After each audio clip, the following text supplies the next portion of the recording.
as this tornado warning is in effect. It is a radar indicated tornado, again, damaging to a public confirmed tornado. I've read this is a confirmed tornado by public, damaging tornado and quarter size hail. The tornado producing storm located along a line extending from near Lime Creek County Park to near the Benton County Fairgrounds, moving east at about 35 miles per hour. Again, confirmed by the public, a tornado in areas of Benton County. Now, this does include portions of Lynn as well as southern areas, as we can see, of Buchanan County and the far northeastern portions of Benton County. This does not include the city of Cedar Rapids. Here's some cities that are included. It does include Shellsburg. It does include Center Point. It does include Walker. It does include Quasqueton. Vinton included officially, as well as Brandon included in this as well, as that storm is now reportedly moving east at about 35 miles per hour. We'll take a look at a little of the movement as it's been crossing Highway 150, heading toward the Center Point in Walker area. As it moves off to the east at 35 miles per hour, certainly some hail, some heavy rain, as well as now that potential for a tornado in that storm as well. We're going to storm track it for you, and this again takes it out at 35 miles an hour, almost due east, and we'll kind of track the back edge of that storm where the rotation will likely be. And that would take it through Center Point about 5:02, Alice about 5:12, Paris Access about 5:27, Central City around 5:33, as that storm again continues movement to the east at about 35 miles per hour. In addition, we have a severe thunderstorm warning that includes the city of Vinton, or Independence rather.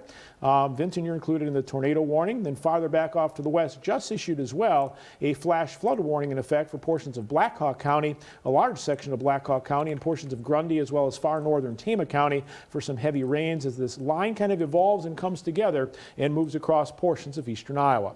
Meteorologist Corey Thompson joins us right now. And Corey, you've been taking a look at the inside of the storm. What are you seeing as far as any rotation or tornado possible in this storm? We're getting things together here. There is an area, I want to see exactly where that report was. Near Lime City Park, I believe. Okay, it's near Benton County Fairgrounds, so an extended area. There are a couple of areas of rotation, which we'll show you here in just a moment as things are getting pulled up here on Max 2, but give me a second. Let's pop back to Max 1 real quick while Corey gets that ready to go. Again, just kind of give you an indication that tornado warning, as we said, in effect now for portions of Benton County, far northern areas of Lynn County, as well as areas of southern Buchanan County. Does not include the city of Independence, does not include the city of Cedar Rapids, does include Center Point, does include the city of Walker. If you are in these areas, you need to be in a safe area as those storms continue to move through. The main threat really will come from that line as well that's going to continue to come together. And the more that line comes together, the better chance we have for some damaging wind threat. We're expecting that some of the storms, as they evolve and develop eventually along that line, could produce 80 to 80 plus mile an hour gusts. So that certainly is damaging wind in a very quick period of time. And we have seen warnings along that line throughout our 4 o'clock newscast. And now that does continue with that public observed tornado in the area that the tornado warning is in effect. We'll pinpoint that area for you once again. And you see that does extend north of Cedar Rapids. So again, Cedar Rapids not included in the tornado warning. I would expect everyone eventually to see some type of warning as those storms evolve and move through. It does include Center Point, Central City, Walker, Rowley, and Vinton, movement off toward the east. We're going to just pause the movement for you and just kind of take the kind of the front edge of this storm itself and just kind of see how that will evolve and move. Let's get rid of that. Let's add in the storm movement at 35. And if we pick the front edge of that and move it out across areas into Troy Mills, that puts it there about 456. Alburnett at 503, Rogers at 505, Coggin at 509, Central City at 510, Ryan at 514, Wabeek at 517, and Prairieburg about 519. In addition now, the southern portion of that same area of storms, now a severe thunderstorm warning has been issued. So this will include the Eastern Iowa Airport, it'll include the city of Ely, it'll include Cedar Rapids, all the way to Bertram, up toward Robbins, Atkins, Van Horn, you're all included in this, as well as Newhall and Keystone. That's for the storms that are moving off from the west. And heading east, with these, expect 70-mile-an-hour winds as those storms move in. The possibility would be there as well for some hail up to about 1 inch in diameter, and cannot rule out that isolated chance that we could see a tornado as well. Severe thunderstorms sometimes produce tornadoes with little or no advance warning, so certainly you want to be in your safe area as those storms continue to push across portions of eastern Iowa, and particularly right now, southern areas of Linn County under that severe thunderstorm warning. That'll last until 6. Far northern areas of Linn County, Center Point, back toward Vinton, over to Walker, as well as southern areas of Buchanan County. That's a tornado warning that's in effect. And farther north of that, which would include the city of Independence, the city of Lamont, moving through Jessup as well. That's a severe thunderstorm warning that also continues there, again, until 5:30. If we could take a look at Max 2 now, we've got the velocity view here. The National Weather Service did say that there was a public report of a tornado. Unfortunately, they didn't particularly indicate exactly where this took place within the storm. There is a couple of areas of rotation. There are, rather. One that's in southern Buchanan County, east of Brandon. So that's near that Lime Creek County Park area, which I had to familiarize myself with. And then another area of rotation near the Vinton area. Now, this storm itself has been rotating broadly basically the entire time that it's been around. That's why we've had that threat for hail, as well as some threat for damaging wind. But it's these two areas that we'd want to be pretty cautious about with the threat for some of those storms to produce rotation. Again, that public report of a tornado, hoping for additional information from the National Weather Service here within a few moments, but it's all tracking to the east, as Joe said. 50 miles an hour, so they've started to pick up. That is the change that we've seen. We've seen a lot of complex interaction with these storms over the last little while, and that has led to little areas of rotation developing. And so if you live southwest of Urbana between Vinton and Center Point, that's one area that we are concerned with for the potential for tornadic development. Another, again, southern Buchanan County, just across the line from Benton and Linn counties, and spreading to the east. So it's those two spots. It turns out from the Weather Service that there was the report of at least a small tornado near Brandon. So it's that northern area they were most concerned about first, but no new reports. It looks like it was short-lived, at least at this point. So it's this area right up here that we're initially worried about. That's where the warning was issued for, at least at first. And again, that warning does extend farther to the south. Certainly not out of the question to see some very strong winds with this storm as well, probably 70 plus in some of the storms that are moving through. I wonder if we can take our Independence City Cam, bring it up and point it toward the north and really take a look at what we're seeing up there as well, because it certainly looks like some pretty intense storms in the northern portion of Buchanan County. We'll go ahead and move Independence, and we'll take a look at it when we get that moved. But you do notice this line of storms that we outlined and talked about yesterday and continue to follow this morning, as Corey outlined for you. It's once that comes together or congeals together in this line, that's when we could see the strongest of the winds develop. And there is a severe thunderstorm watch in effect until 11 o'clock across the entire TV9 viewing area, all of eastern Iowa. In fact, that some of these winds could be 85 miles an hour plus. You want to take shelter for as these storms continue to move into your area. Get to that safe place, which is, of course, the lowest level you can get to safely. Cover yourself with blankets or pillows, put on the bike helmet, and make sure you, once again, are safe as those storms move through. Being in the safest place possible is the way for you to do that. In addition to the wind, hail, and isolated tornado report that we've had, some heavy rains are falling out of some of the storms as well. 2 blue boxes that you're seeing right now, one just out of the TV9 viewing area. The second one, as we see areas of Buchanan County, northern areas of Tama County, Blackhawk County, back through Grundy County, northern areas of Benton County as well. We do have a flash flood warning in effect, so certainly some low-lying areas could certainly see some of that ponding on the roadways and things like that as we continue to watch that storm system move through and right now kind of redevelop over that same area. And as we've talked, an additional severe thunderstorm warning has just been issued. This will be just outside the TV9 viewing area, but it shows that this entire line is starting to exhibit severe characteristics. This is now a 60-mile-an-hour wind possible in areas of Marshall County, farther back off toward the west in Jasper County, goes all the way back to Polk up to Story County as well. That activity is, again, hail about 1 inch and 60-mile-an-hour winds. That's kind of where they're starting, and as that comes together and moves into a very rich and unstable atmosphere, We just showed you that during our main weathercast on TV9. The amount of energy that these storms have to work with is super huge. In fact, take a look right now. We do have dew points near 80 degrees, temperatures that, if they're not rain cooled right now, are in the mid to upper 80s and low 90s. Again, certainly plenty of energy for these storms to work with, and with a cold front moving in farther back off toward the west, aiding in the development of some of the storms. It'll continue as we head through the evening hours. There you see our Independence City Cam looking off toward the north and west on our Independence City Cam, as we can see as those storms continue to move through. We'll be giving you a little City Cam tour on Max 2 to take a look at some of those, probably look at the Cedar Rapids City Cam next to, again, just kind of give you an indication. And again, our eyes out there to watch as these storms continue to push across portions of eastern Iowa.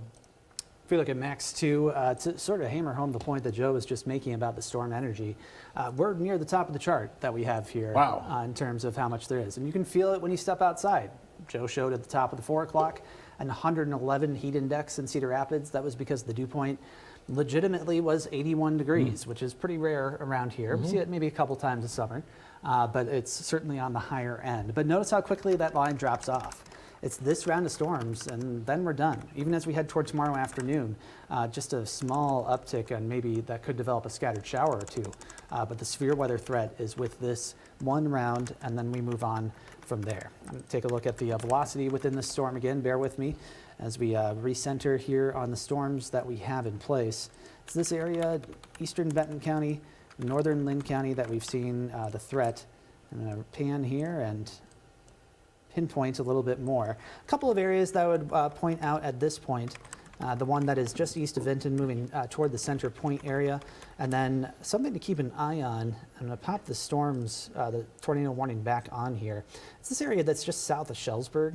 There was a report from the emergency managers there that they had seen a little bit of rotation in the clouds near that area.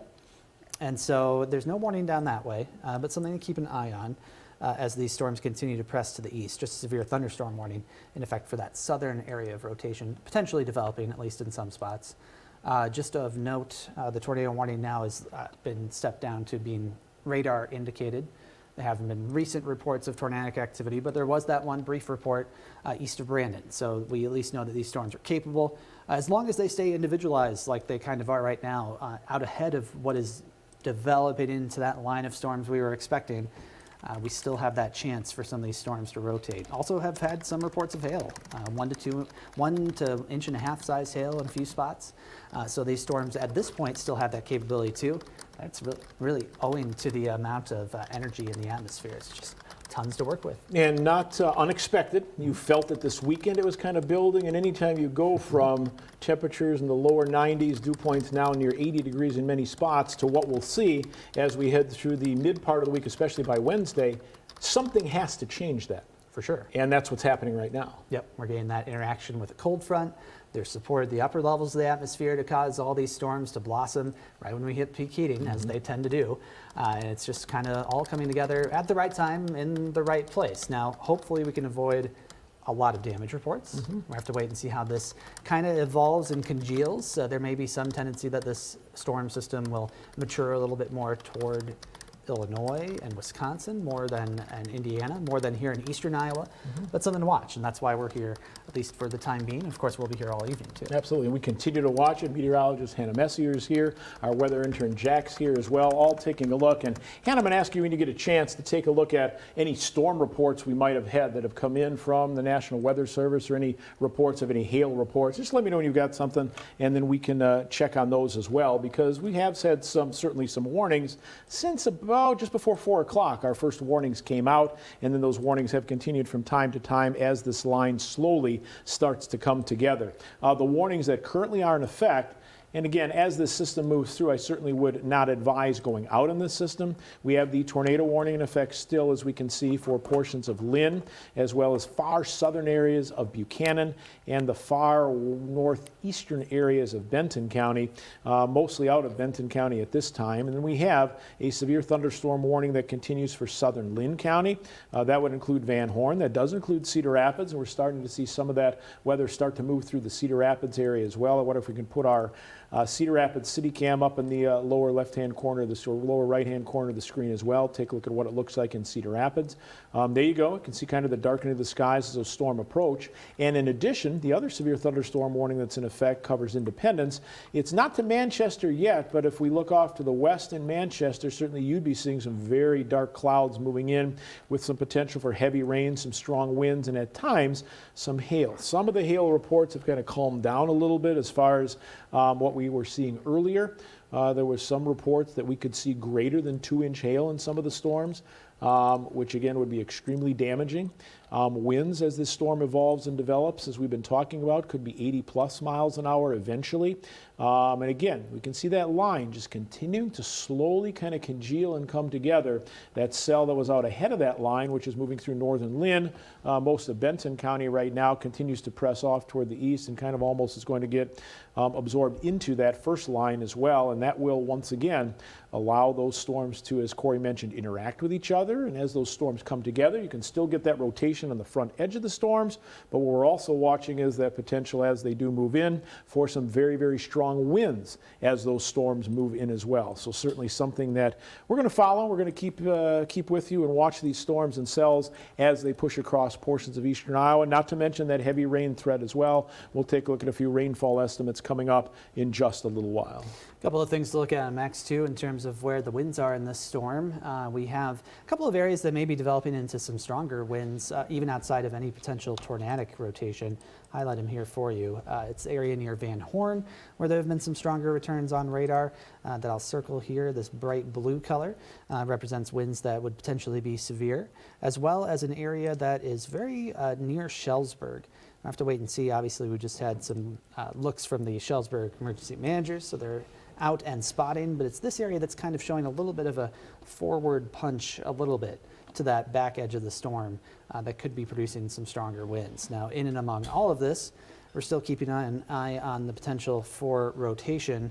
A couple of areas that we could be seeing it would be just north of that area of wind that's coming down, as well as another spot that to watch would be just southwest of Shellsburg at this point. I'm going to take off the warnings just to give you a little bit of an idea there, where we're seeing kind of a very vague hook shape to the storm starting to form a little bit, just a little bit. Again, we have a couple of cells that are kind of really close to one another, and so it's difficult to pick out individual parts of the storm necessarily as they move and interact with one another. But it's those two spots that would be most concerned about, a little bit of a lesser concern northwest of Center Point. But based on what we've seen so far tonight, I would keep an eye on all of those spots, and all of them except for the very southern end. Even that's on the edge of the tornado warning, all of them included. You should be in your safe spot as it is. So we're going to go ahead and kind of storm track those areas that Corey has kind of pinpointed along that line, and they've been reportedly moving up to at times 50 miles an hour. So let's pick the one just south of the Center Point area and kind of project it out. Let's go out for about the next 20 minutes. That would put it in Lafayette at 5:15, Rogers at 5:22, Jordan's Grove at 5:26, Wabeek at about 5:28. Farther to the south, that Shellsburg area that Corey was mentioning, again out for about the next 20 minutes. That under a severe thunderstorm warning, putting it in Palo about 5:15, Lynn Junction about 5:19, Hiawatha right around 5:21. Kenwood Park at 5:23, Cedar Rapids right around 5:24, the Linn-Mar Stadium about 5:26, Marion at 5:27. So again, kind of watch that as it does continue to move off toward the east, anywhere from about 35 to as much as 50 miles an hour as those storms continue to evolve and move. Let's take a wide view right now of the pinpoint Doppler radar and show you the entire line of storms.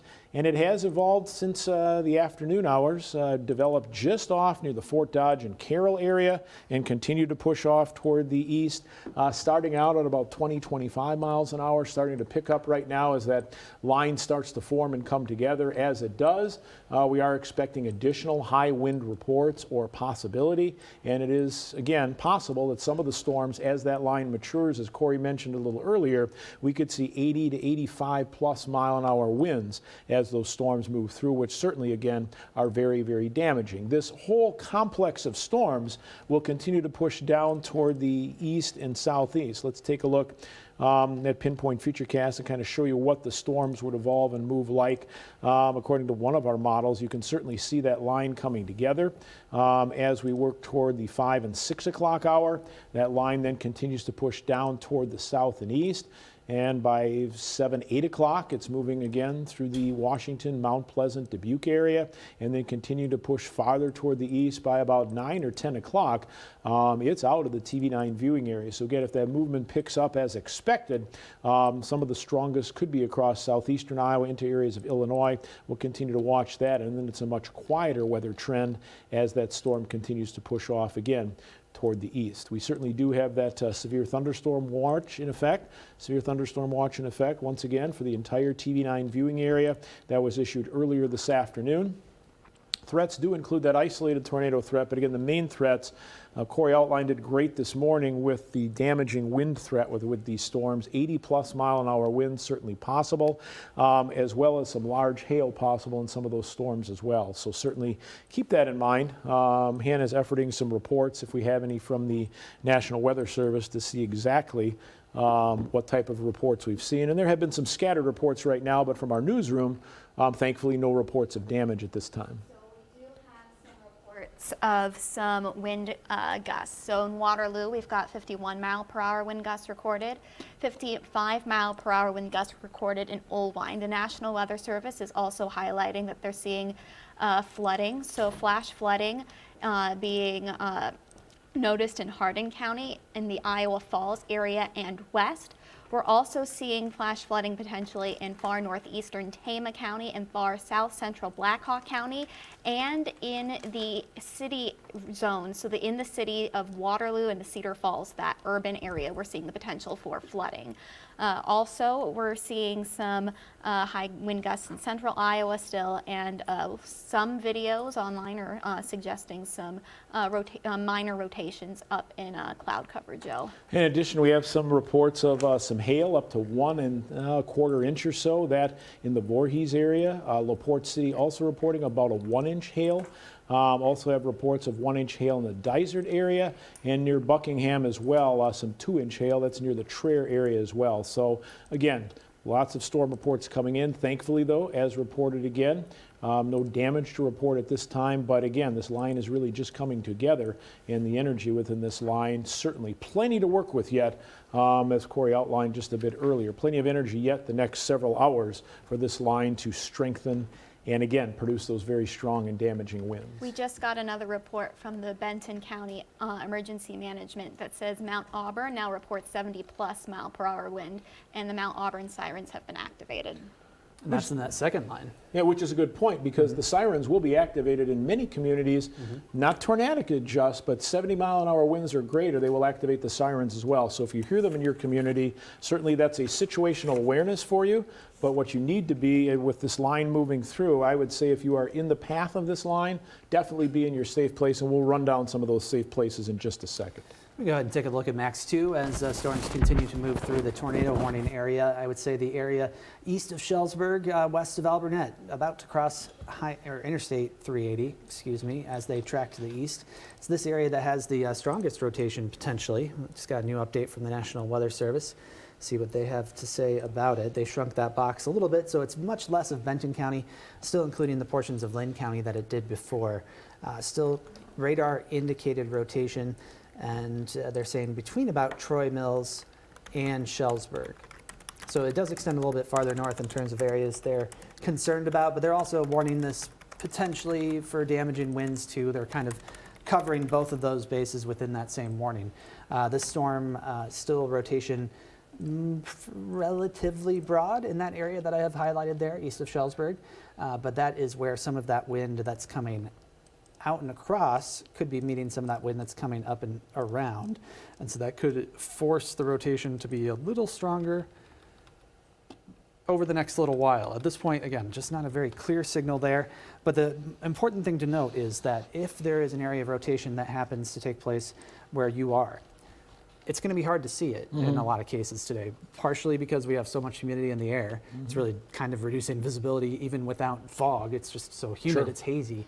The other thing to watch out for is very, very heavy rain. And that area of rotation that was highlighted there is embedded within heavier rainfall, and so you would not be able to see it coming necessarily as that storm approached. So that's why you want to take the warnings seriously, you want to heed the warnings, and you want to get to a safe area. So I would say as these storms move through, whether it is a tornado warning or a severe thunderstorm warning for tonight, let's head to our safe place. Best place to be, of course, is the lowest level of your home. Where you want to be is under something sturdy. Get under a bench, a heavy table, maybe a heavy desk that you have. Grab your bike helmet, put it on, and cover yourself with blankets, pillows, or towels. You hear this say this all the time, but these are the safe ways for you to stay the safest. Why do you avoid windows? Because things that blow around in some of these storms can shatter windows very quickly. Doors, if you're upstairs on a second floor or a first floor, some of those, if they're not on outside walls, can open and shut very quickly as well, just with the wind changes that are moving around. Of course, outside walls, most dangerous. Put as many walls between yourself and the storm. If you have no basement available, a small interior room away from windows, of course, is the best place to be. So kind of keep those in mind as far as your safety as those storms continue to push across the area. Once again, a reminder, we do have that severe thunderstorm watch in effect across all of eastern Iowa. Does extend to southwest Wisconsin, a good share of western Illinois, and a little farther back off toward the west as well into northern areas of Missouri and central areas of Iowa.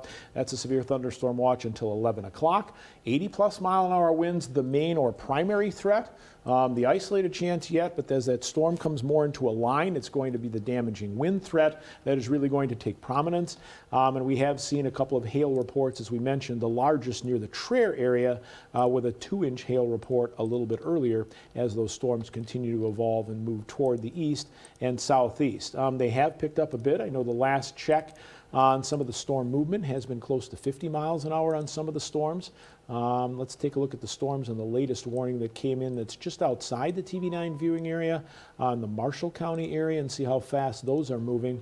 Latest estimate on those, about 45 miles an hour. So if you take that entire line and say it is moving approximately 45 miles per hour, we can do a little bit of a storm track on that line for you as well. Again, this does not take into account what we're going to storm track, the storm that's moving north of Cedar Rapids that had that potential tornado in it earlier. But we'll just kind of track this out a little bit on the front edge of this line as it moves east and southeast. And let's just go out, let's say, for the next 30 minutes or so and just see kind of what communities may see that. Could move into the Marshalltown area very quickly at 5:22. Delaware at 5:25, Earlville at 5:28, Walker at 5:32, Urbana at 5:35, Dyersville about 5:37, Dysart at 5:42. Gilman at about 5:47, Center Point at 5:52, and Tama at 5:53. Again, that's the main line that's developing, that's moving off, that could contain the very, very strong and powerful winds as that movement continues. And we estimate, again, along the entire line, about a 45-mile-an-hour movement along that line. As far as anything we've been seeing from our city cams, I put one of them in the bottom right-hand corner of the screen again, kind of take a look and kind of keep you informed. That's the Cedar Rapids City Cam atop Mount Mercy University. You certainly see the lightning on the right side of your picture. Again, kind of an intense cell that's likely producing some heavy rain in spots moving into the Cedar Rapids area. I'd be curious if we can take a look at what the Manchester City Cam looks like, pointing a little bit off toward the west. I would assume some pretty dark skies as well. The potential is there for some heavy rain. Manchester, you're not officially under any warning of any sort. However, it certainly is going to be moving into your area, and heavy rain would be a threat. And as we've talked about, we now have a large severe thunderstorm warning in effect. Let's go ahead and kind of run that down for you. This is in effect, as we can see, for a large portion of Buchanan, Delaware, Jones, Lynn, as well as Cedar, far northern Johnson County, as well as areas of Dubuque County. What this warning is for 70-mile-an-hour winds. And again, we've been talking about this line moving through, and as that line evolves and develops, that's where we're seeing the strongest of the cells with that potential for some strong winds. What the Weather Service has done, warning ahead of time that those storms will be moving in. We just gave you some ETA on those storms with our storm tracker, but again, that entire area right now doesn't officially include the city of Dubuque yet. Does include Manchester, it includes Independence, it includes Cedar Rapids, it includes Monticello, it includes Anamosa, it's back toward Van Horn as well. That is now in effect for Vinton as well as Independence. That's in effect until 6:30. So that takes you for the next hour and 9 minutes or so. That warning is in effect. Again, well ahead of when those storms will be moving in. And that's just what is expected as these storms move in, to give you plenty of warning to say, hey, take these seriously, get to your safe place. There's going to be some high winds as these storms move through, and likely the storms strengthening as they move into that area. So again, if you're in those areas, you want to be looking for that safe place and be ready to go to that safe place immediately. Those storms are already moving into the Manchester area right now, as well as the Independence area. Have not yet moved into areas of Dubuque County, but will, and they'll be moving farther back across Lynn County as well, with a second round of storms that'll be pushing across the area. Max 2 is a good source for our velocity view at this point. I've got a couple of features to identify here. The potential rotation, that tornado warning continues for another 8 minutes here for portions of Lynn and as well as Benton County. It does look like we have a brand new one. That's for a larger area, Joe. All right, let's go ahead and take a look at that tornado warning that has now been issued. So this is going to go back and cover the tornado warning that's in effect. So we'll try to pinpoint where that warning is in effect. It's the red box. And a spotter was located a tornado on the ground 3 miles west of Urbana. So this is confirmed, and spotters have seen the tornado on the ground 3 miles west of Urbana. Okay, so that takes us through southern areas of Buchanan County, the far southeastern corner, or southwestern corner rather, of Dubuque County, through northern areas of Lynn County, as well as back across northern areas of Benton County. Again, this is for an observed tornado moving to the east at 45 miles per hour, a confirmed tornado near Vinton moving east at about 40 miles per hour as confirmed by spotters. We want to thank KHAWK and KRNA and KDAT for taking our coverage. We appreciate our radio stations taking our coverage as well. We welcome our listeners on KHAWK, KDAT as well, for listening in and getting our severe weather coverage. We appreciate that. As you can tell, that warning is a large warning. It's until 6 p.m., so that's the next 36 minutes.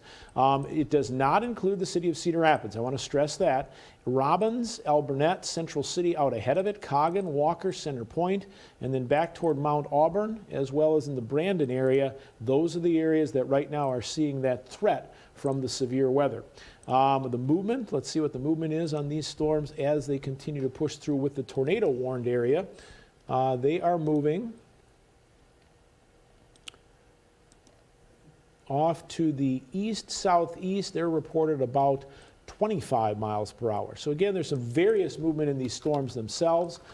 These now reported moving about 25 miles an hour. Heavy rain would certainly be a threat as well as those storms move through. So that's the severe thunderstorm warning. The tornado warning area moving at about 40 miles per hour. And again, weather spotters confirm a tornado located near the Vinton area moving off toward the east. And it's just like meteorologist Hannah Messier described. It's the area of rotation between Mount Auburn and Urbana, where that tornado report would have been located. It's right at the leading edge of the now developing line of storms that's pushing in, and the sort of lead storm that had that first tornado warning, as well as that hail threat and wind threat across portions of Lynn and Benton County. So it's the second portion highlighted on your screen there. New scan from the radar, which would place that potential rotation just a little bit closer to the Urbana area.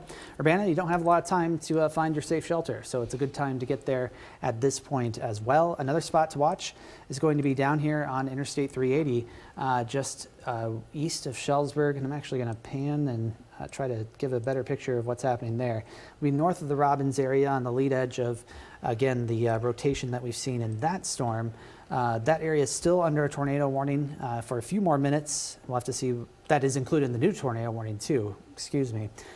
It's right near the Toddville area. So if you live in either of these areas and points to the east and southeast, you do need to be heading for safe shelter as soon as possible because that rotation is there. And with those occasional reports of some tornadic activity, something to watch out for too. Now to the south of that, another thing to point out here on radar, some stronger winds starting to take shape on the northern side of the Cedar Rapids metro as well.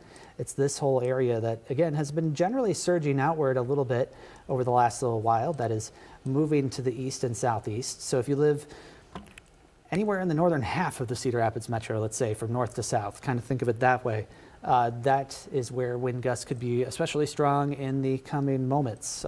So even if you're outside of the tornado warning box, the threat for damaging winds exists with these storms as they continue off to the east. So a couple of threats to watch, especially if you live in the Lynn County area, as things continue to evolve in the next little while. Again, those two areas of rotation, one near Urbana, one near Tauntville, all moving to the east. I wonder if we can put the Hiawatha City Cam in the lower portion of the picture, and it points out what Corey was talking about. If there is a tornado in this area, it is going to be very, very difficult to see. Look at the heavy rain. That's Interstate 380 north and south as it nears the Boyson Road exit. Or we look from our Hiawatha City Cam. Many times we can see well beyond that. As you can see, the visibilities are greatly reduced. That's why you need to be in your safe place.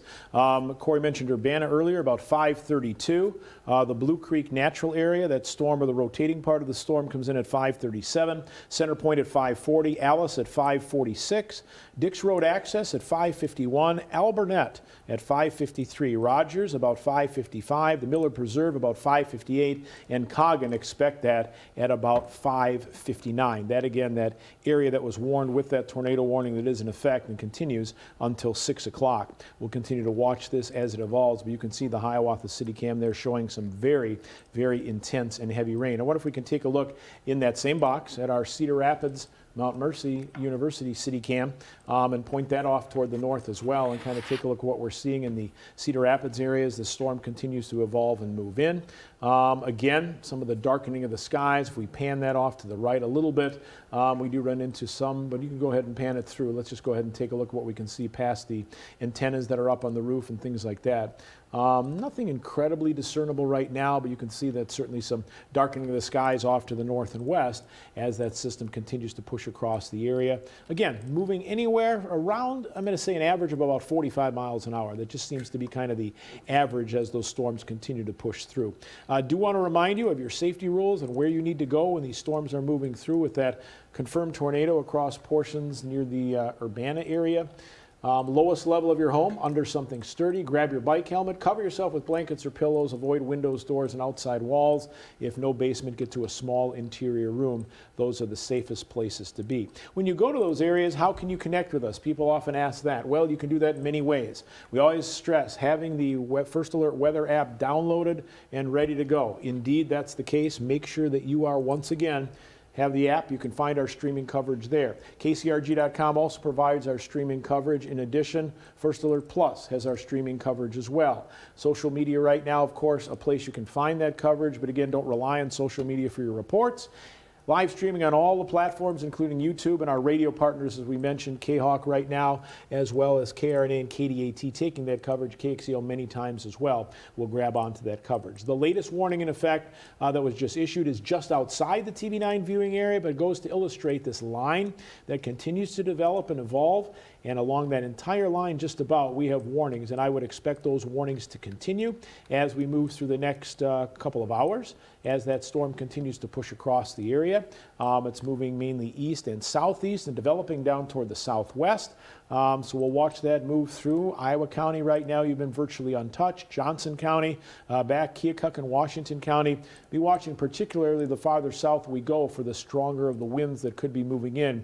As Corey mentioned, showing some of those strong winds beginning to move through the Cedar Rapids area at this time as well.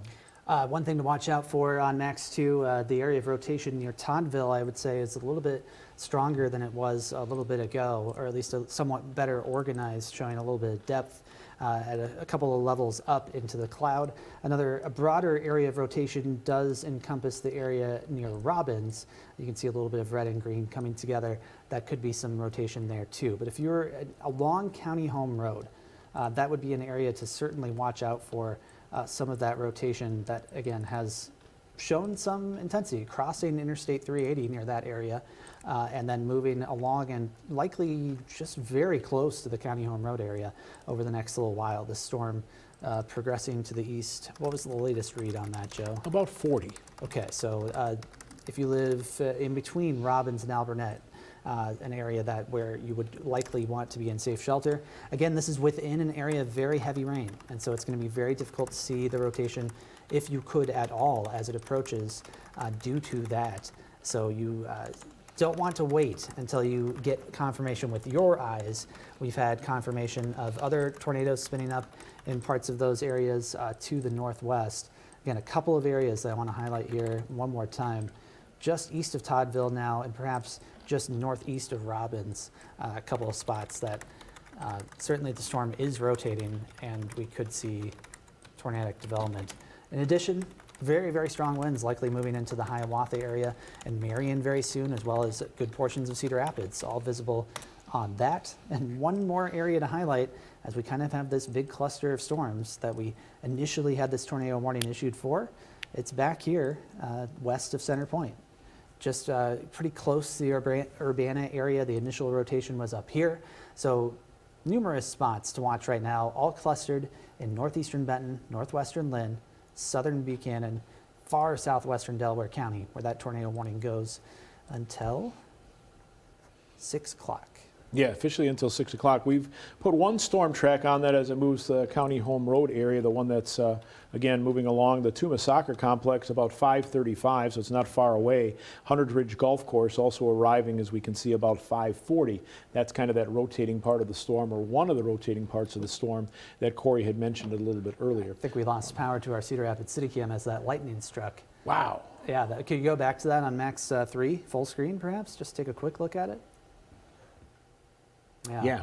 There's a ton of lightning with this storm. So even outside of the other severe weather threats, you really want to be inside and away from windows because of how much lightning there is. And sorry, Joe, I didn't mean to interrupt. Oh no, that is an amazing picture right there. That's just frozen in time with that lightning strike that occurred. Again, power will be coming in. We did have some reports, and I know meteorologist Hannah Messier, you were taking a look earlier at the power outage maps. What have you been seeing from that?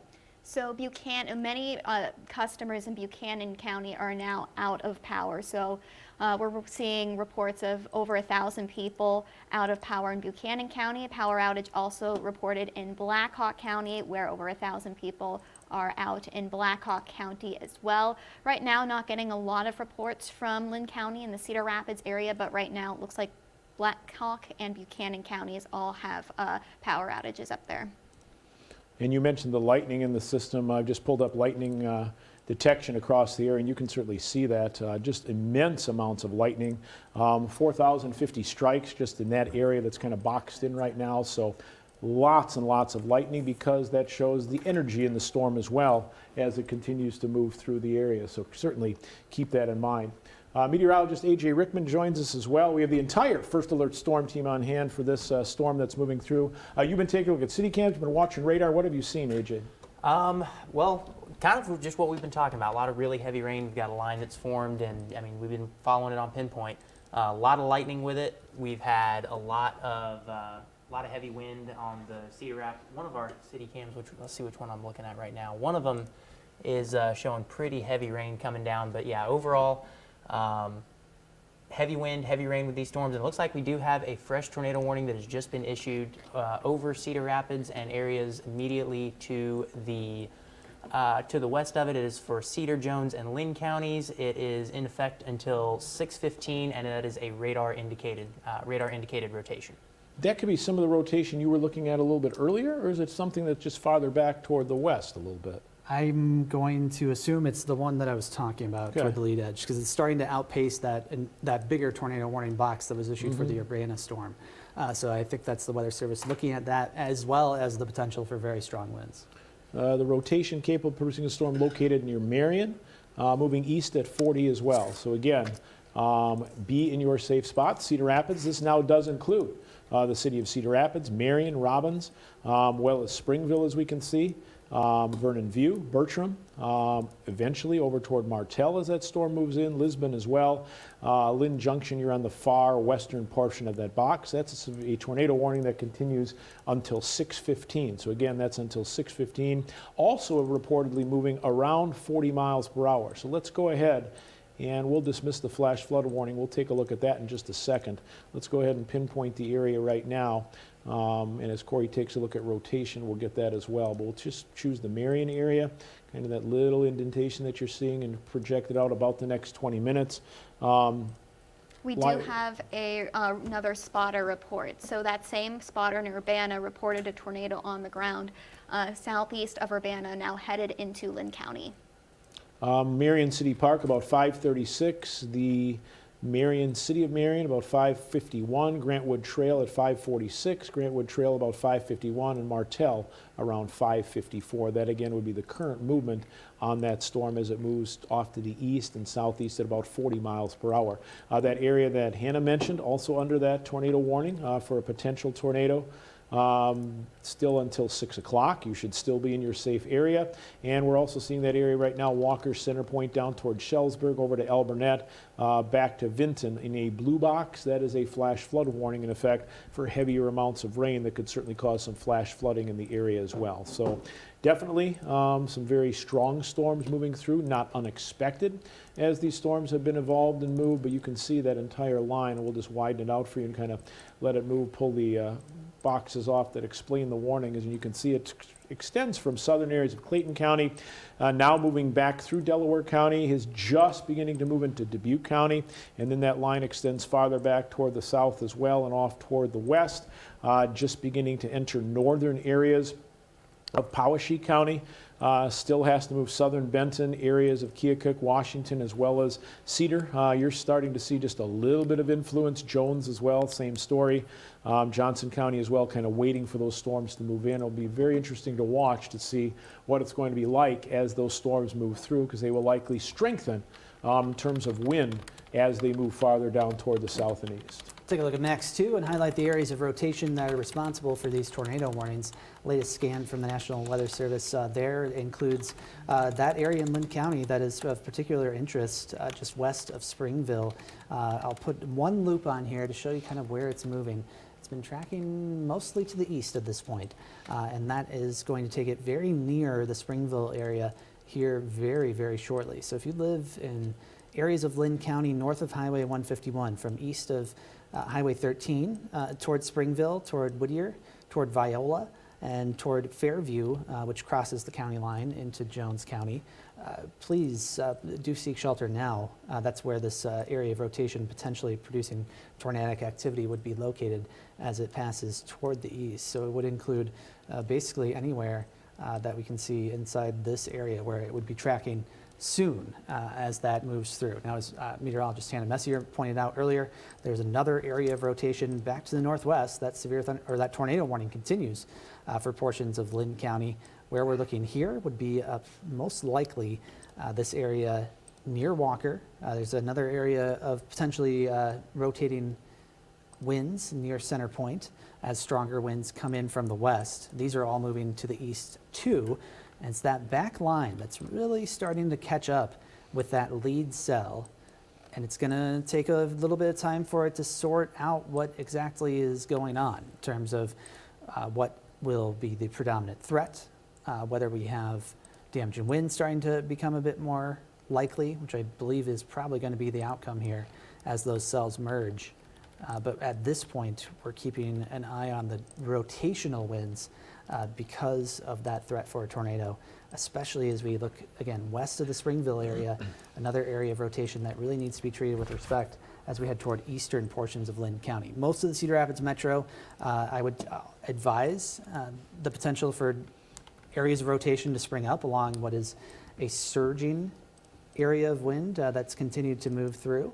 Pinpoint that area too. There's been a little bit of messy data coming in with this, but those stronger winds still coming in between Hiawatha, Marion, the north half of Cedar Rapids, and some quick spin-ups can happen there. That's mostly what we've seen so far, at least based on the reports that we've gotten.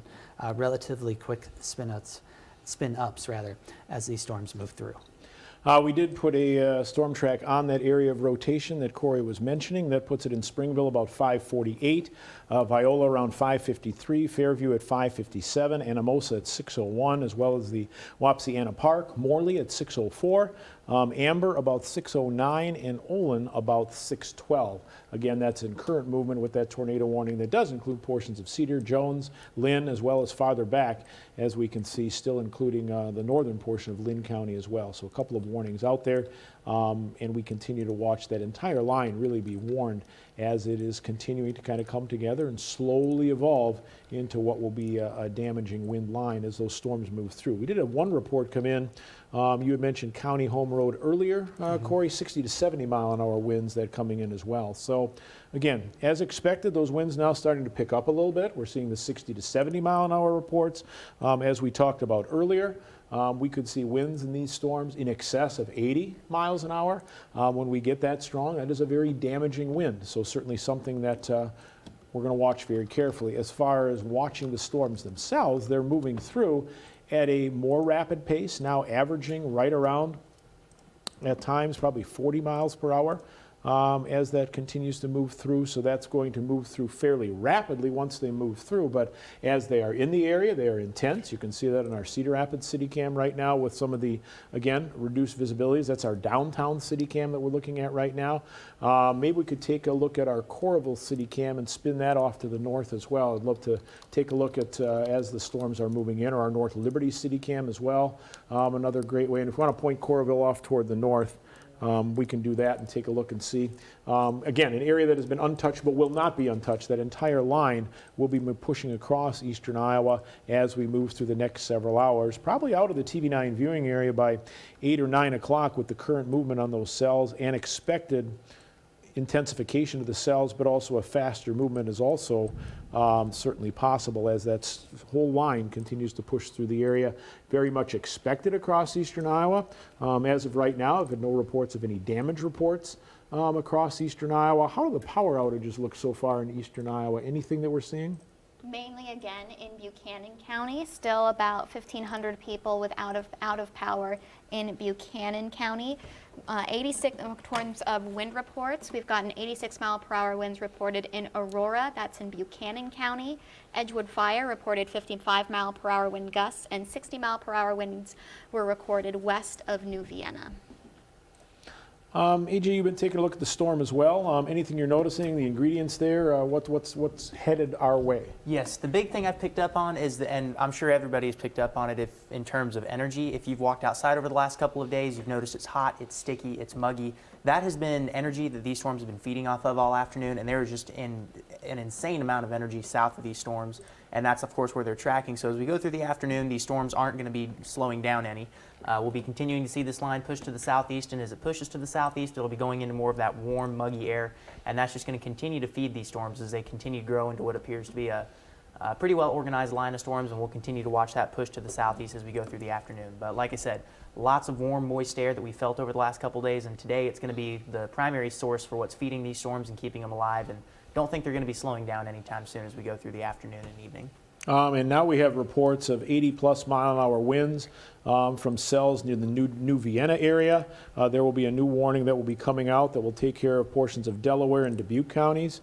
That will be for 80-plus mile-an-hour winds. There was a report of an 86-mile-an-hour gust earlier. So again, as expected, you don't want to see it, but as expected, we are seeing some very powerful cells now beginning to move across eastern Iowa, particularly now in the area of Delaware into areas of Dubuque County. That's where we could see some 80-plus mile-an-hour winds as that storm evolves. Certainly under a warning right now for 70. That will be updated, and there will be a new warning issued for that area.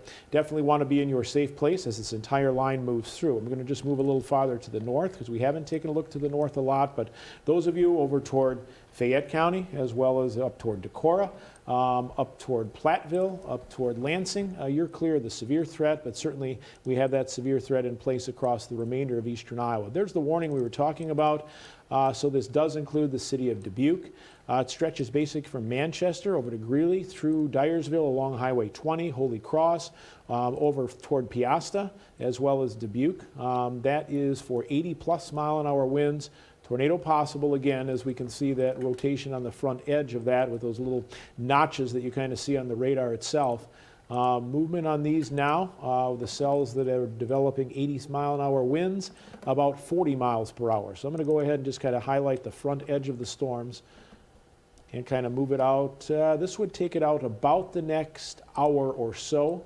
Dyersville about 549, Worthington at 554. We're looking at 80-plus mile-an-hour winds in these storms as they move through.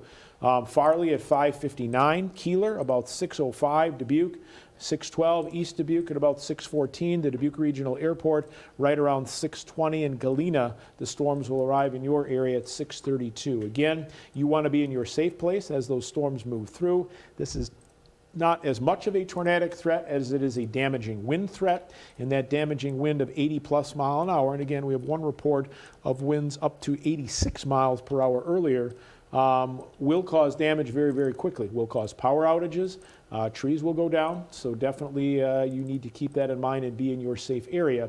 If you are anywhere along this line, as we've been talking about for a couple of hours now, but particularly right now with the strongest of the winds that we've seen moving out of the area of Delaware County and moving into the Dubuque County area right now. And again, that's the area right now with the strongest of the winds as they move off toward the east and slightly south of east at about 40 miles per hour. Let's have Max 2 in the big box. If you could put Max 3 in the smaller box to get a city cam view.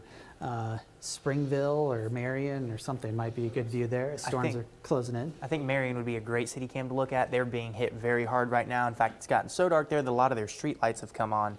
And again, that's obviously we're hours away from sunset, but just the storms and the rain has been dimming visibility so much that street lights have come on. But you can see they're getting hit very hard, very heavy rain falling. And if you look closely, you can sometimes see gusts of wind coming through and whipping all that rain around as it falls.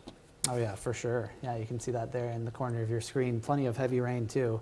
There was a report of an 81 mile per hour wind gust at Whittier, which is in Linn County, which is again right in that area along and near County Home Road.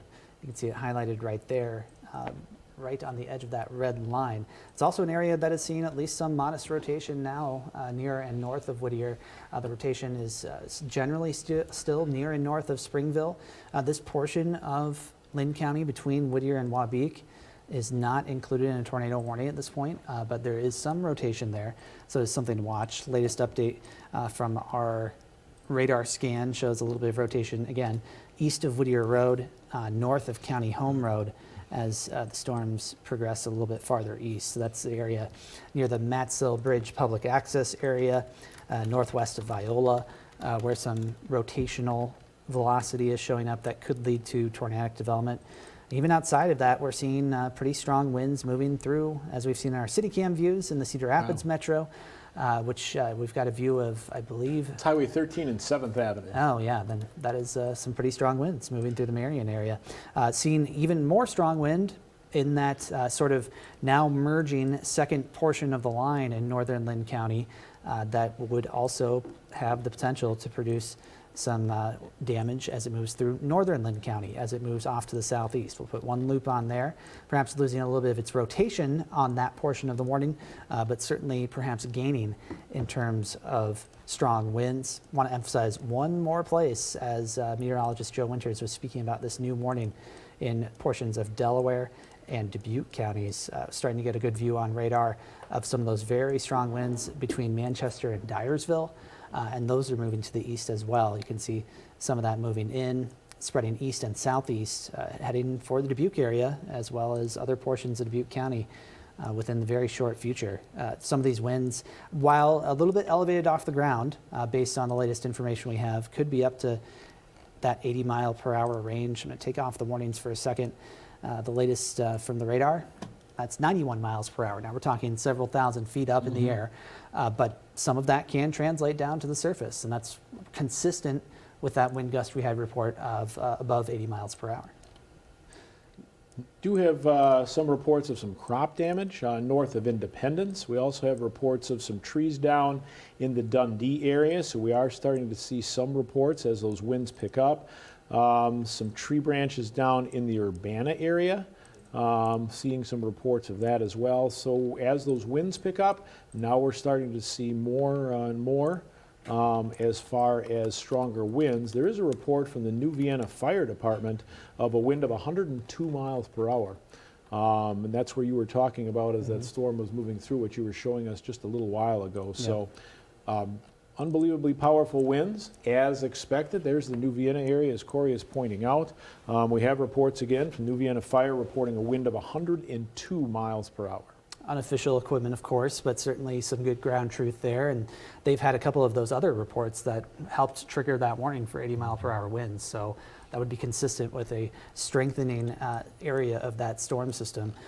Along that line, certainly there's the possibility of some rotation to develop too as these very strong winds move through. So even with that possibility, you should already be in your safe shelter with that intensive winds, staying away from those outside windows and walls, getting off the upper levels of your home. We can see winds that strong do damage to roofs and other such structures, and so you want to be away from that too, just in case something like that were to happen to your residence. So I'm going to take off all of the polygons and the warnings that we have and just take a look at the line itself, and you can see what has been evolving and what has been developing is now coming into that line, just beginning to kind of start to show some of that bowing structure, which would indicate very, very strong and powerful winds, as we now have had reported. And it extends from northern areas of Dubuque County all the way back down through the Cedar Rapids area right now. I'd love to pop the Cedar Rapids City Cam up right now in the lower box if we can. And then they do move back through areas near south of Tama as well. Along with the high winds, we're going to see some very strong winds. We're also going to see some very frequent lightning. Some hail is still possible in some of the storms. We're seeing some very high reflectivity levels come in as that storm continues to evolve into a wind event. And there you see, again, that's the Cedar Rapids City Cam. I believe that's the downtown City Cam right now. Again, reducing visibility is a lot as that storm moves through. The heavy rains are with us in the Cedar Rapids area, and certainly warnings are in effect. Latest report that we have coming in from Dubuque County, 70-mile-an-hour winds now near the Holy Cross area. So 70 to 100-mile-an-hour winds reported in those cells on the northern edge. And again, we'll put back the warnings that are in effect for you so you can take a look, but it is a host of warnings. Generally severe thunderstorm warnings, a couple of tornado warnings, but overall, if you are in the path of the storm right now or ahead of the storm, those of you down in North Liberty, those of you toward Coralville, those of you down in the Amanas that have not seen this storm move in yet, get to your safe shelter right now. That's really where you need to be, because as those storms move through, that intensity of the wind is increasing as expected as it continues to move down toward the south and off toward the east. If there's a tornado embedded within this, it's very, very difficult to see. You can see there from one of our DOT cams that we're taking a look at. You can see the trees moving, certainly in the strong winds. That's 380. Do we know where along 380? It's like 7th Avenue. 7th Avenue? Okay, you've got better eyes than I do. Nice. But you can certainly see the lightning and also the heavy, heavy rains and the strong winds that are moving through as well, with those kind of sheets almost of rain that continue to push through. Yeah, that's a good idea to be off the highway if you can. We have some reports of power outages also in portions of Linn County right now, so I bet we will see more and more power outages as we do move through the evening hours. Some of those damage reports as well, we'll have Hannah run through those in a little while. Some of those reports that we've seen as they've continued to push through, some trees down here and there, and also some very powerful winds at times. We can take a look at Max 2 in the big box and keep Cedar Rapids up there. It's our downtown city cam on the lower right. Some of the velocity areas that we're keeping an eye on. Again, strong winds continue in Linn and Benton counties, even behind the initial push of heavier rain. So it's an extended period of time where you have that opportunity for stronger winds. And I'm guessing this is going to be a new warning to enhance the wind speeds within it, most likely, Joe. All right, let's get to that new warning. So that will extend back across areas of Jones County, as we can see. Let's pop that warning up for you, and we'll get a good look at it. And indeed, I'm sure it is the stronger winds. So it's for 80-mile-per-hour winds again. So 80 again could be stronger than that as they move through. This does include Cedar Rapids and points down toward the south and east. We'll include Monticello, Anamosa, Tipton. As we head into areas of Jackson County, it does include the city of Maquoketa as well. As far as the storm movement currently on those, the last movement indicated about, they've got to be moving faster than that.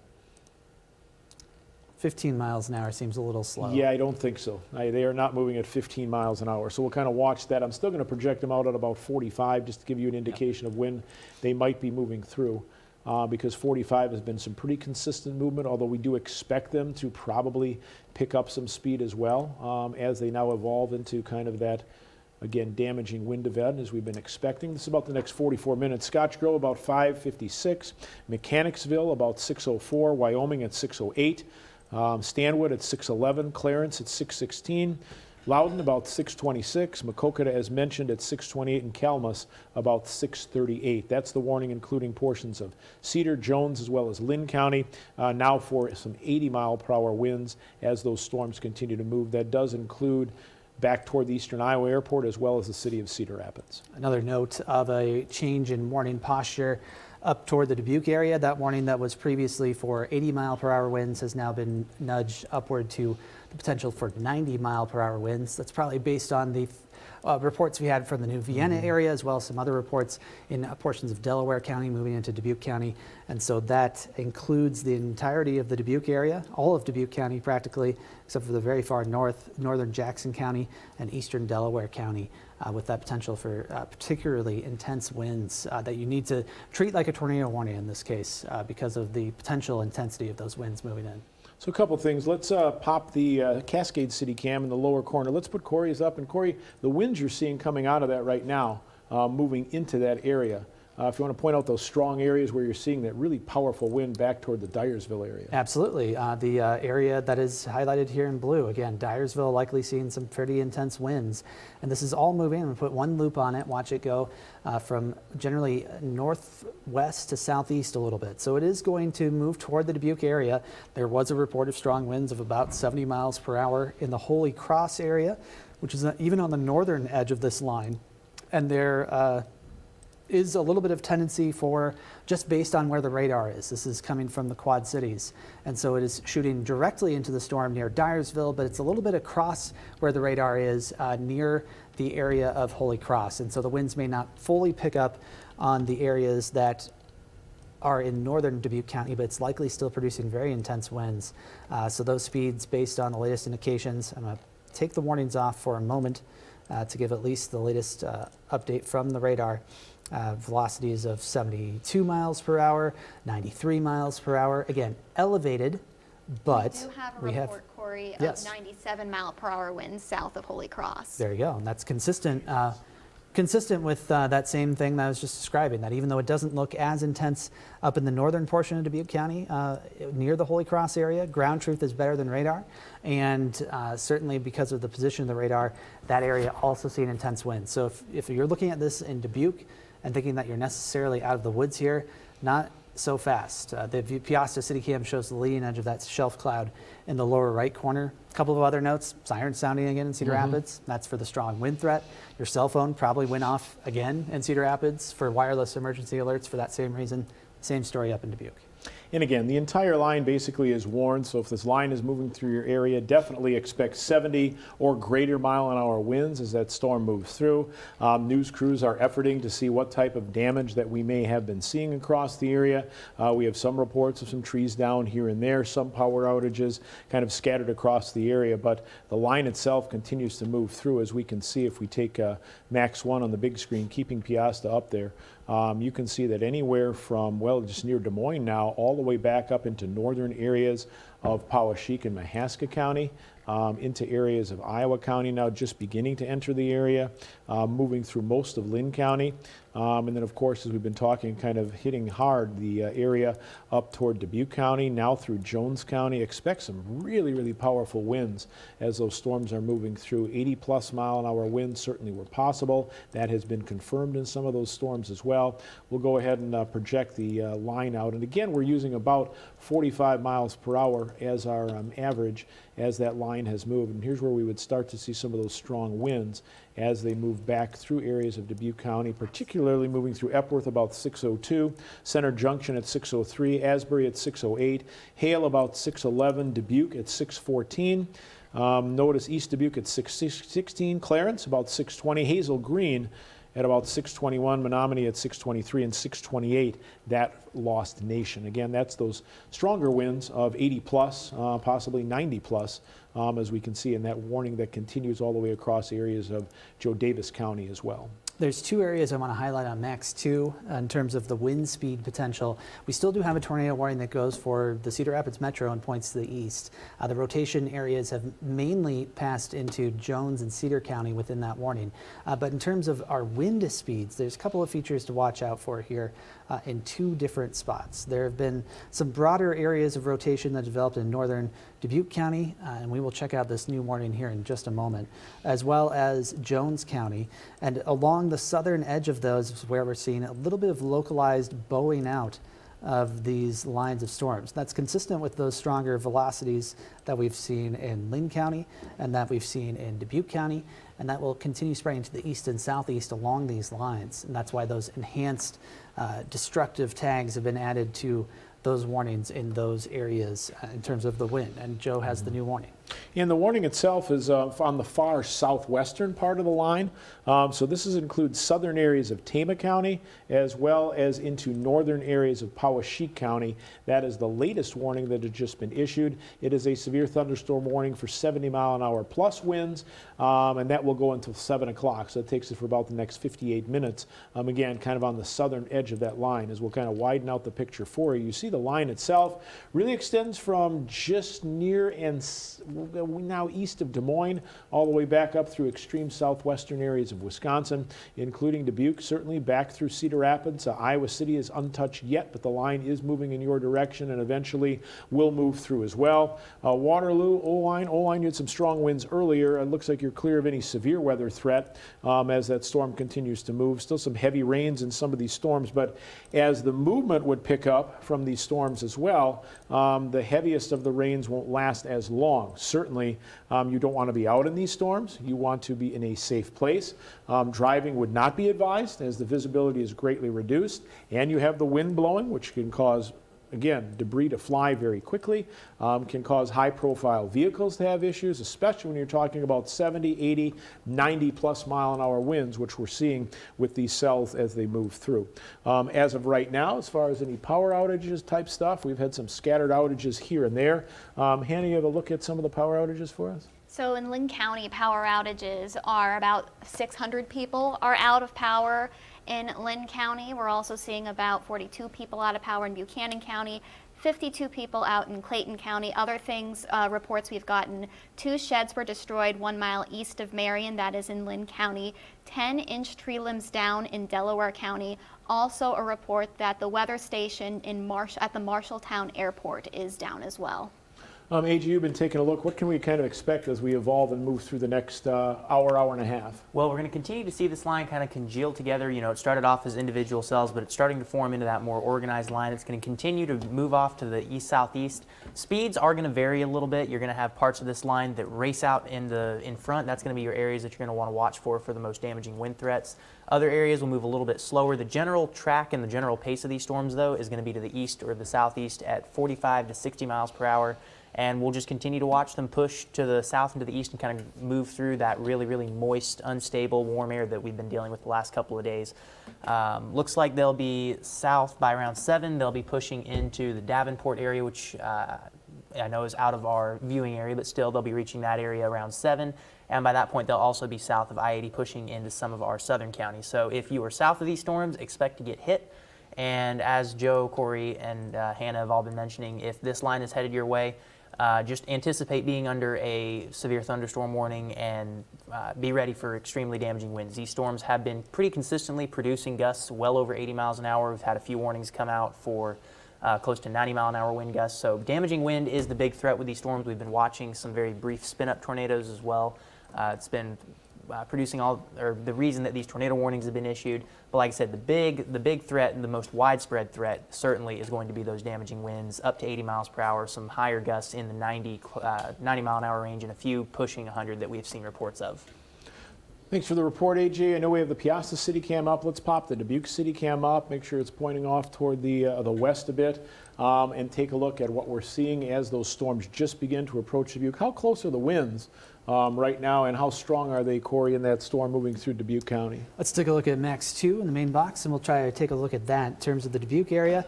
Very, very close. In fact, we're talking about winds that are just a few miles away to your west, and if they're moving at that 40-mile-per-hour pace, it's not going to take long for them to get there. About 10, 15 minutes at this point. We'll actually put a quick storm track on there just to give you an idea based on where these winds are. Again, it's this leading edge of the greens and reds that would have the strongest winds as they move into the Dubuque area. And it's a very short storm track here, but it takes us into Dubuque by 6:12. And areas near East Dubuque just across the river at 6:14, Zwingle at about 6:17, and St. Donatus in northern Jackson County by about 6:24. So if you haven't sought shelter yet at this point, you probably should as these storms continue to move in. Now we're still looking at the potential for brief spin-up tornadoes in some spots along these leading edge of these lines. Right now, our only tornado warning is for down in Lynn County, where the National Weather Service recent update includes the potential for rotation, again, along the leading edge of this line. We'll pinpoint here. It's not very obvious in terms of where it may be taking place, but a couple areas that catch my attention. Southeast of Anamosa, west of Olin, a little bit of rotation that way, potentially within the leading edge of this storm, as well as based on the Weather Service's they were saying near the Highway 30 corridor east of Lisbon. That would be close to Mechanicsville as well. Neither are particularly evident, but both are a potential. And I really do think it's this area potentially as well that is just southeast of Anamosa, where we've seen perhaps a little bit of enhancement on some of that rotation just south of Highway 64. That's the latest look there. Some rotation that's just on the very northern edge of that tornado warning box, the only tornado warning we still have in place.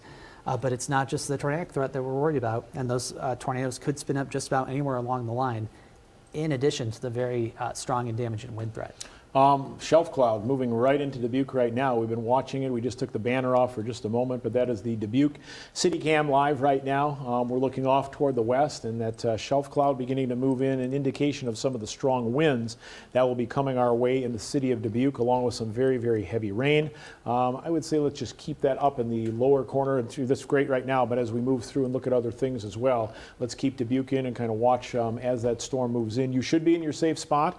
Those of you in Dubuque County right now, that's where we've seen the strongest of the winds. Official reports, as Corey has been pointing out throughout the coverage that we've had reports of 90+ mile-an-hour winds in some areas. We now have a report of a damaged transformer in the Hiawatha area. That would be the reason for some of those power outages. I would speculate, but I'm guessing it's lightning. Probably, because there was some intense lightning in those storms as they moved through areas of Lynn County and still continue to be. You saw that right there on your Dubuque City Cam. And it's the most intense of the winds that are going to move through as well. This extends down toward the Dubuque Regional Airport. They're just moving into the Cascade area right now, so you want to be watching for that. The leading edge also just moving through the Monticello and Anamosa area, approaching Wyoming, down toward Lisbon, and really, again, coming together in what continues to be and will continue to be a powerful wind threat as we move through the remainder of the TV9 viewing area. We have numerous reports from areas of Grant County all the way back down through Dubuque County of 80+ mile-an-hour winds. So certainly something that we are going to see. Verified, again, damage reports. News crews are out trying to take a look. We have some reports of some crop damage in some spots. And the one thing we're also seeing with these storms as well, some heavier areas of rain. Let's take a look at what the storm drains look like in the Cedar Rapids areas. The storms were moving through. That's why flash flood warnings have been issued in many locations, because the heaviness of the rain in a very short period of time can overwhelm some of those storm drains in areas. So it's certainly something that again, we see from time to time. There you see some of the video downtown. That's live in downtown Dubuque right now. Again, showing some of the rain that's moving through that. Of course, the Millwork District, where our offices are located in Dubuque. Again, some lightning we can see as well as that storm is continuing to push through the area. Power still on there, but we do have some power in some spots flickering a little bit as that storm system continues to move through. Talking about power outages in the Dubuque area, we now have the town of Sherrill in Dubuque County has 80-mile-per-hour winds, and the city has no power. So again, we are hearing more and more of that. Not unexpected. No, not at all. When you have winds that are this strong. We can see right now some of the winds just beginning to pick up a little bit on our Dubuque City Cam. You can go ahead and put the banner back on that when you guys have a chance. Just wanted to kind of show the shelf cloud as it was moving through. Corey is looking at some of the kind of notches that are in that. And Yeah, I'd say one area to keep an eye on would be just north of Olin, still under a tornado warning in the Olin area. Hale, the city of, not the phenomenon, just outside of your picture there, and just outside of that warning, east of Highway 38 along County Road E45. Some indication of some rotation picking up there. This is on the leading edge of what will also be stronger winds that will have the potential to produce damage. But that is the only tornado warning we have continuing. So if you live anywhere along that Highway 38 area, north of County Road E45, along and north, that's where this at least modest area of rotation that bears watching is tracking as it moves off to the east. Looks like a brand new severe thunderstorm warning, Joe. We do. I need to pop on the severe thunderstorm warnings themselves. And there you see. Now, this again, an indication that the Weather Service saying, hey, these storms are moving in. They've had a history of producing strong winds. They will likely be strengthening as they move in, so they're a warning well ahead of the storms to give you plenty of warning so you can get to that safe place, and that's where you should be as this line moves through. The warning that, the new warning that currently is in effect that was just issued includes portions of Johnson County, northern Washington, all of Keokuk, as well as a good share of Iowa County. So Johnson, Iowa, Washington, and Keokuk counties in the TV9 viewing area. We do have a severe thunderstorm warning that is now in effect. That'll go until 7:15, so that takes it for about the next hour. At the moment, 70-mile-an-hour winds, but as you've seen, as these storms evolve and continue to strengthen, we are continuing to watch those warnings updated as well. So right now, those of you in the Williamsburg area probably expect some 70-mile-per-hour winds. You're probably seeing some of that activity right now in the Marengo area. As they evolve and move farther south, we could see 80 to 90-mile-an-hour winds as well as we head toward Keokuk, Washington, areas of Johnson County. So keep that in mind and head to your safe place. Again, that warning in effect for Johnson, as well as Iowa, Keokuk, and most of Washington County, including the city of Washington. That's in effect until 7 o'clock, or 7:15 rather, for just over the next hour. So the big question is the front edge of the storm is where you start to feel it. But Corey, how far behind this storm are we seeing some of those winds stretch as well? We're lacking a few of those reports, but a view from our radar picture may be able to give us at least some idea of what we're facing from there. It does stretch back about a width of 30 miles, let's say. And so if it's moving 40 miles an hour, that would take you through about 45 minutes in terms of potentially seeing some of those stronger gusts.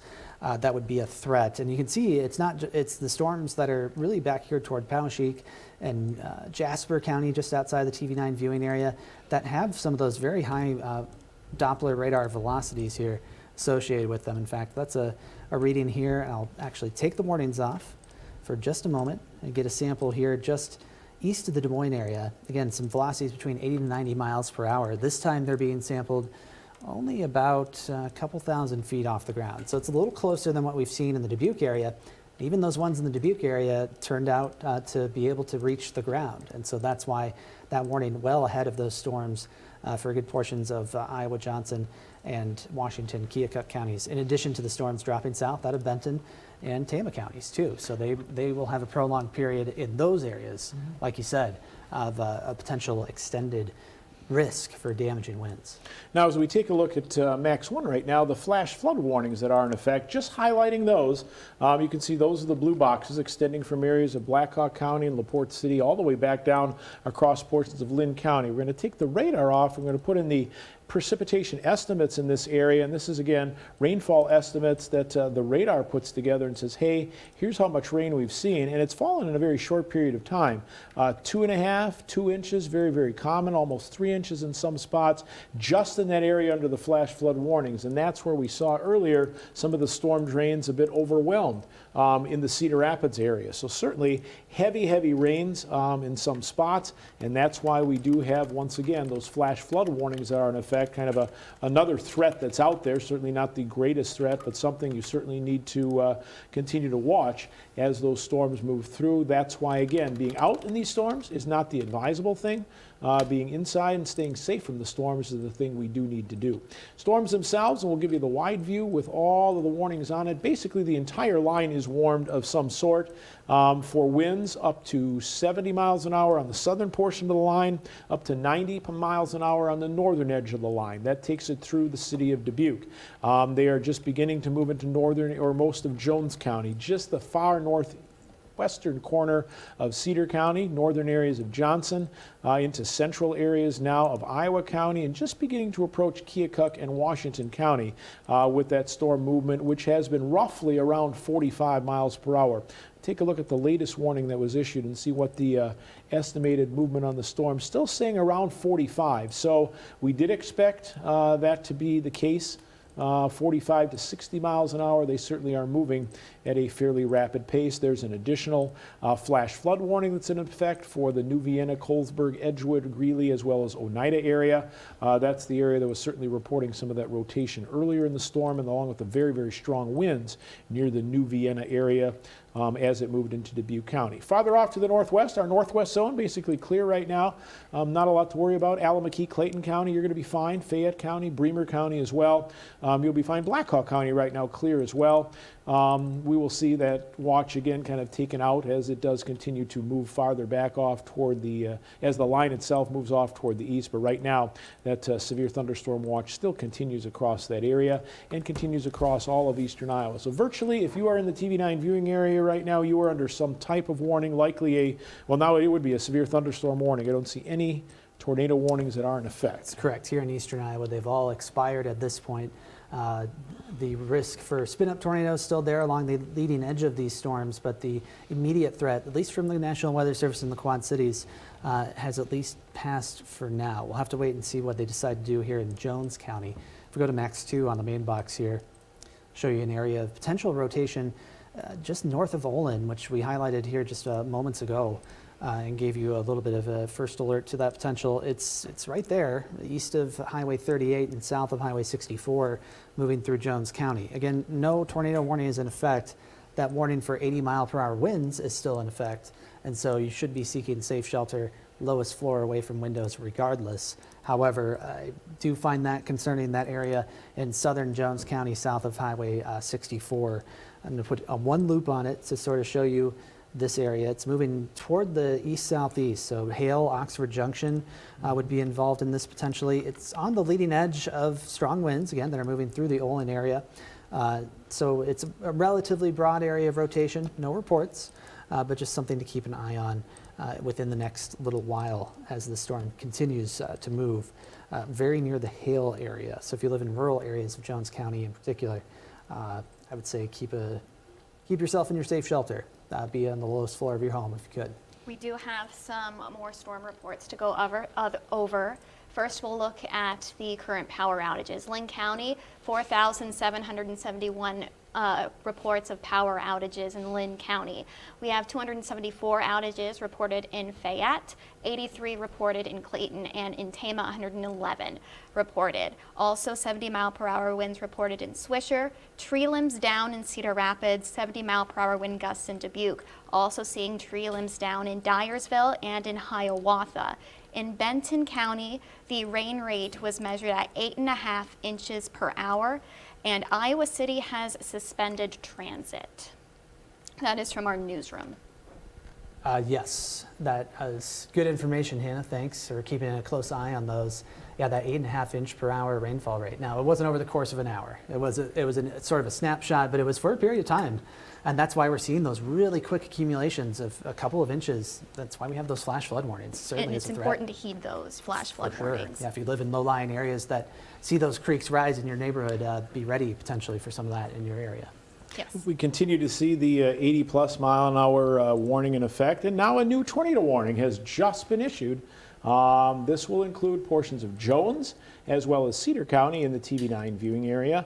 So the city of Wyoming over toward Oxford Junction could be what you were watching just moments ago. It is, and you can pick it out on reflectivity there too. You see just east of Olin where it has a little bit of a C shape to it. That is the leading edge of that storm right there. That's where the rotation is. That's the city of Hale, or the village of Hale, near in Jones County, and that's the spot they're worried about. Goes until 7 o'clock tonight. It does, and the let's see, they're again saying 15. So I've got 50. You got 50. I got 50 on this one. Okay, we'll take 50. I think 50 is a better estimate. I So do let's too. go ahead and pick that out, and let's go ahead and pinpoint that area of rotation. And again, we'll go out about the next, let's take it up toward Maquoketa, which would be within the next 30 minutes Hale, as you mentioned, at 6:22, so basically right now. Baldwin at 6:36, Lost Nation around 6:37. Nashville at 6:39, Maquoketa Municipal and Maquoketa 6:42 and 6:46.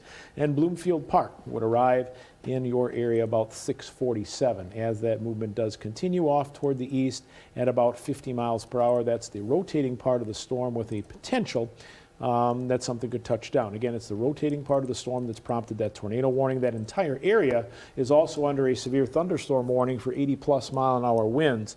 And that's where we've seen most damage reports coming from, some of the strong winds. It looks like the storms themselves continue to move through the Dubuque area.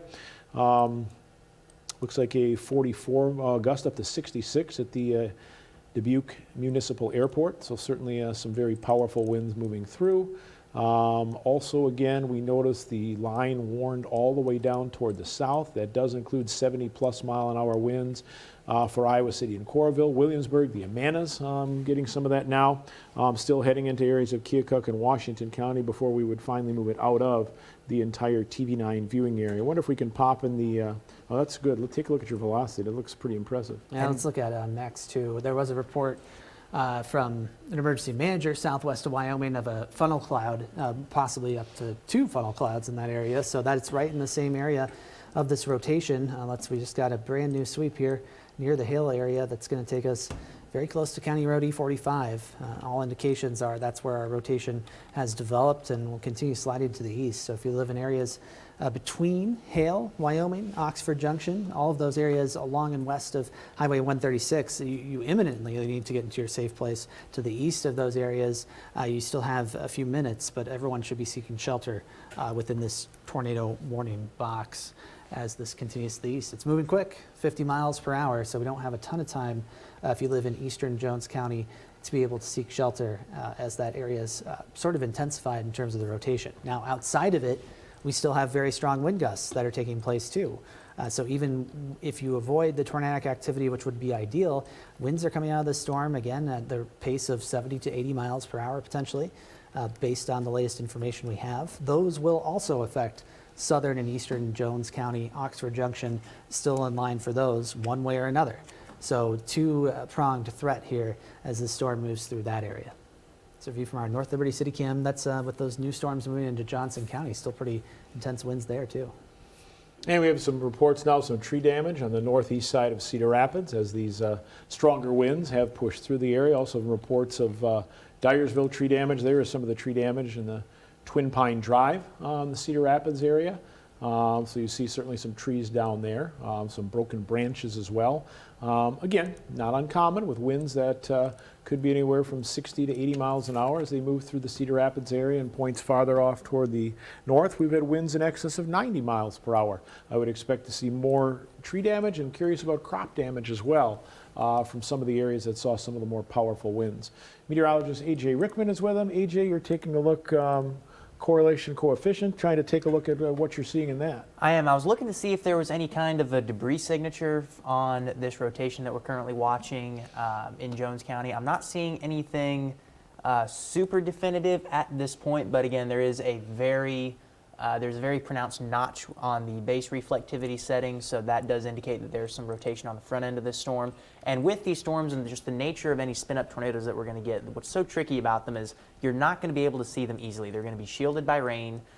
So if you're trying to step outside and see this as it's rolling in, which is very dangerous and not advised anyway, but anyway, these tornadoes are going to be very well hidden by rain. So please take them seriously. Just because you don't see a tornado doesn't mean there's not one nearby.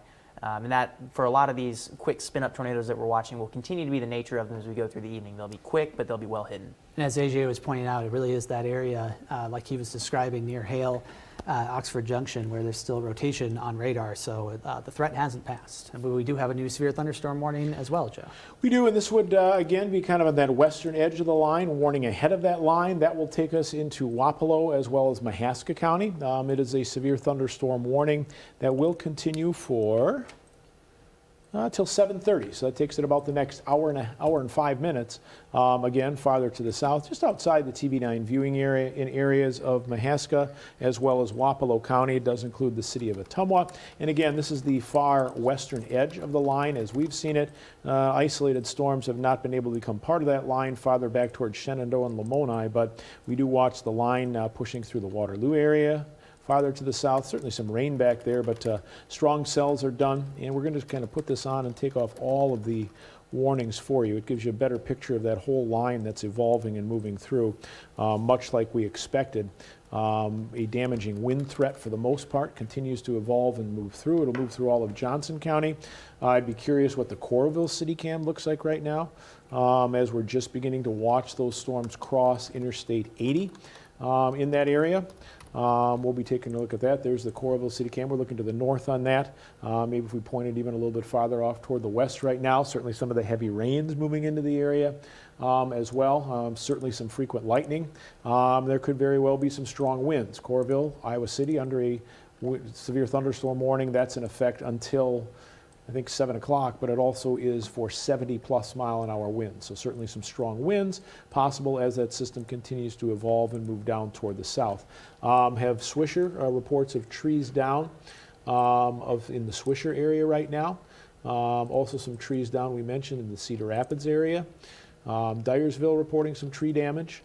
In areas have had some there's the Swisher tree, as we can see in the yard there. Looks like a large branch or portion of a tree that has moved through and knocked that down. Again, winds, I think in the Swisher area, I did see a 60-mile-an-hour wind report, 55, 60 if I'm not mistaken. But certainly, as all these storms move through, they have some strong winds, enough to do some damage as far as to branches and to trees themselves. Go ahead, Hannah. At one point, there was a 70-mile-per-hour wind gust in Swisher that was recorded. So there were 70-mile-per-hour winds in Swisher. In Lynn County, we now have 7,000 people without power. We have 158 people without power in Buchanan County and 274 people without power in Fayette. It looks like Delaware County also reporting trees down. That is from the Delaware County Emergency Manager. New severe thunderstorm warning in effect. This will include in the TV9 viewing area the southern portion of Cedar County. So all of Cedar County right now under a warning. This particular one is a severe thunderstorm warning ahead of the storms that are moving through for 70-mile-an-hour winds. That goes until 7:30. So again, they're issuing these out about an hour ahead as the storms continue to move through. They have not moved into Tipton yet, but southern areas of Cedar County, you are under that warning now. That goes until 7:30 as that whole line continues to move through. Moving through maybe slightly earlier in some areas as it continued to develop pretty quickly. And really, for good reason, it developed quickly because, of course, the atmosphere was ripe. It was ready. All you had to do was get something started, and once it got started, it certainly was going to go. New severe thunderstorm warning, and this will include a portion of Dubuque County, from the city of Dubuque back through Galena over toward northern Jackson County, and then as we head into areas of northern Illinois. This is for 90-mile-an-hour winds again. So again, until 7:45, that's a 90-mile-an-hour wind as that storm moves through. That is the box that you see that includes Galena from Dubuque over toward Galena as well as Bellevue. Probably the Galena, Scales Mound area, Bellevue area probably will be hardest hit with some of the winds as that storm continues to move through. We can look at Max 2 in the main box here. We'll give you an update on the tornado warning that's down in Jones County. Doing a couple of different looks here from our radar to try to pick out where that rotation is a little bit better. It really is near the Oxford Junction area at this point, based on both the position of the storm and some reflectivity data that Joe's been showing you.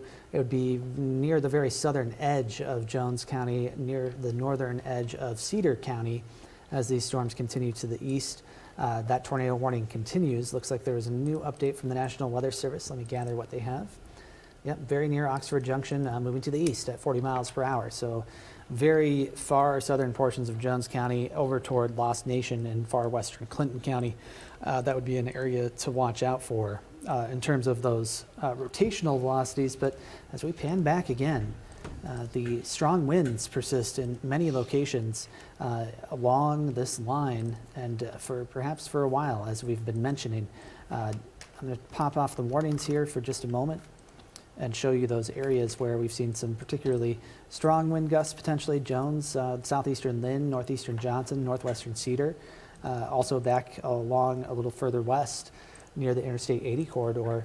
All of those blue areas you see on your screen would be representative of the potential for some especially strong winds. And don't forget, up in northwest Illinois, in Joe Daviess County, Jackson, Dubuque County, you're still seeing it too. A report from the Dubuque airport had the potential, or had a measured wind gust of 79 miles per hour not that long ago. So we are talking about very strong winds no matter how you look at it. Tristan, just for your info, if you can pull up the teams, and there's a couple of pictures of a lightning that struck a tree. Just some amazing pictures if we can get to that. Yeah, no rush. Just it's in there, so some good stuff. Take a look at these. The bark just stripped away from the tree. Very, very common. And then you see that tree just shattered, almost like toothpicks and things. Wind as well as lightning from that tree. That again in eastern Iowa as that storm has been moving through. I also have some pictures coming in from Ely. Some storm damage, some trees down in Ely as well. So there are many spots reporting some tree damage across portions of eastern Iowa, and again those power outages that we've been outlining as those storms continue to push through. That again from Ely, the Ely area, looks like a tree down in the backyard.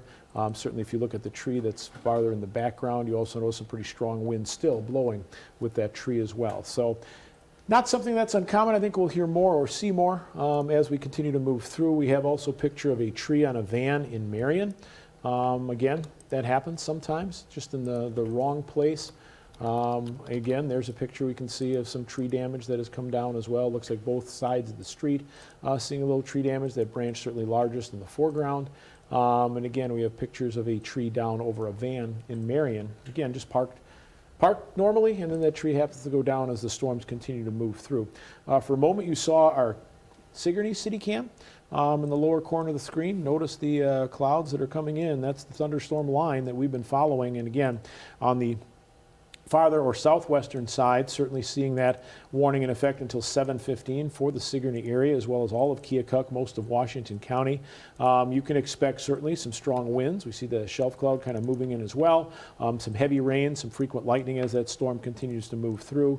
We'll just put it into motion briefly for you. And you'll see that's moving in from the north and west, and will continue to move down toward the southeast, pushing through the area as well. So certainly the entire line is causing some damage in different places, and certainly is very strong as well. As far as the Cedar Rapids area right now, likely some heavier rains. Could certainly be some ponding on some of the area roadways, but it does appear that the heaviest of the storms have just begun to move a little bit farther south and east of the Cedar Rapids area. They're just beginning to move through the Coralville, Iowa City area, certainly Williamsburg right now. If we can get any I-80 cams in the Williamsburg area, just be curious to see what the roads look like along I-80 as those, again, visibility certainly would be down. North English over to Sigourney, seeing some of that activity, and then farther back off to the north. The cell that Corey's been following with potential rotation in the storm, maybe a little farther south of Oxford Junction right now, maybe near the Oxford Junction area. Certainly some strong winds within that area as well. And as you move up farther toward areas of Joe Daviess and Jackson County, that's where the strongest of the winds have moved into, it appears. Dubuque Regional Airport still seeing some wind as well as some heavy rains, but it looks like the heaviest of the activity is beginning to move off toward the east. The Max 2 view that I'm going to show you is just to emphasize what Joe was talking about in terms of the winds coming into, for example, this Sigourney area where we had the city cam up briefly with that shelf cloud moving in. Recent report from just south of Grinnell, Searsboro, which is in Poweshiek County, a little bit farther south of Grinnell, west of Montezuma, if you're familiar with that area, 78-mile-per-hour wind gust out that way. So those storms moving in are especially intense as well. There still is the potential of a little bit of rotation here south of North English, where we've seen at least some signs of that on radar. It's broad at this point, but it is a little cell that's actually out ahead of the main line that's producing that. It's going to be absorbed here fully within the line, and that rotation threat may diminish. But if you live near the South English area, Webster, Kinross, toward Harper and Keota, something to keep an eye on. You're obviously under the threat of very intense wind gusts anyway, and so you should probably be seeking shelter regardless, but we'll keep a close eye on that over the next little while as well. The strongest winds, of course, still taking place as we pull back all the way here and show you the entire TV9 viewing area back toward the tri-state area, some of the strongest reports, as well as into portions of Jones County. Moving really into Joe Daviess County at this point, the line with its strongest winds, it's this leading edge where the green changes to red, where those wind gusts will really pick up. And so we're starting to see that push past the Dubuque area, but Dubuque, you're not out of the woods in terms of seeing some stronger winds. And then one more look at that tornado warning that continues for portions of Cedar, Jones, Clinton, and Jackson counties. That's still that area that I would be concerned about, as Joe was identifying. Near Massillon, west of Toronto, it's this particular area that is showing some signs of rotation down in far northeastern Cedar County as that storm continues to progress to the east. Again, quick spin ups possible just about anywhere along it too, in addition to that threat for damaging winds. Very, very strong lightning within these cells yet. We'll take a look and see what the lightning is like inside the storms. Let's just add it on, and let's go ahead and take the actual warnings off, and you can see just the intense amounts of lightning that continue to be present in the storm. Many times we follow the storms and you see the lightning develop and suddenly that lightning leaves, but there's so much energy still left in the atmosphere that has been untouched, especially across southeastern areas of Iowa, and as this progresses into northern Missouri and areas of Illinois, that we are going to continue to watch some very powerful cells move through, and that's likely why we've seen some power outages in the area. We showed you that one tree earlier that was certainly damaged by a lightning strike as well, so certainly not out of the question as storms continue to move through that you'll continue to see some very, very frequent lightning in the area. Along with that, some heavier rains have been reported. We'll likely see some heavy rains move into the Sigourney area not too long from now, as we see right now on our Sigourney City Cam. We're also seeing that move through the Tipton area right now. We're going to go ahead and take the lightning off right now and put our warnings back on. And basically the entire line, as mentioned, warned with a severe thunderstorm warning for winds anywhere from about 70 up to about 90 miles an hour as you head up toward Joe Daviess County. As that line moves through, as Corey mentioned earlier, maybe lasting for 30 to 45 minutes or so as that system pushes through, and then we watch that now move through the Johnson County area. Let's pop up the Iowa City Cam if we have a chance as well to take a look at the rain that is moving through. And again, the visibility certainly reduced once again, and an additional warning, as you can see. Well, that's the same one reissued for the southern areas of Cedar County, likely an upgrade as far as the winds potentially, as that warning was issued earlier for southern Cedar County. We'll take a look at it. It is looking at right now as winds of 70, still till 7:30. So again, that kind of ends the Cedar County warnings, still just beginning to move through the city of Tipton. We can certainly see the reduced visibilities in Iowa City right now. Those of you in Washington, you're still waiting for those cells to move through. They will within the next short period of time. In fact, let's go ahead and stop our radar right now. We'll go ahead and storm track at about 45 miles an hour and just kind of go let you know when they'll move into your area. We're looking within the next half hour, about 6:59, those storms will arrive in the Washington area. Foster Woods Park at 6:38, Harper at 6:40, Kelowna at 6:43, Richmond at 6:46, the Iowa Township Park at 6:47, Riverside about 6:49, it's about 10 minutes from right now. Haskins at 7:02, the Washington Municipal Airport at 7:02, and we also have Ainsworth, those storms moving in about 7:05. We do have an additional tornado warning. This is going to be out of the TV9 viewing area, but we'll go ahead and give you a quick update on where that is located as well. As we can see, it's moving into areas of Illinois. This would be across Joe Daviess County. Again, just outside of, does not include the city of Galena, but does move farther off toward the east with Elizabeth, Pleasant Valley, Stockton, and as we head toward Pearl City as well. Again, that's just out of the TV9 viewing area. Does not include the city of Galena nor any portion of Jackson County. We continue to watch that tornado warning that still is in effect until 7 o'clock. That's for about the next 20 minutes. That across areas of Jones as well as far northern Cedar County. Are you continuing to see some rotation in that, Corey, or has it come a little bit more muddled at times? Some indication. It's there. It's okay. Subtle. We can see, and I'll highlight here now on your screen, the area of rotation that's right on the edge of that warning box, just near Toronto. So just about to cross from far northeastern Cedar County into far western Clinton County, tracking along north of Highway 30 at this point and pushing into that area, moving at about 50 miles per hour. So if you're joining us from those locations, make sure to seek shelter as soon as you can. Otherwise, this area of potentially stronger winds exists back here in southern and southeastern Jones County. Those wind gusts could be especially strong, and they'll be pushing through Oxford Junction too.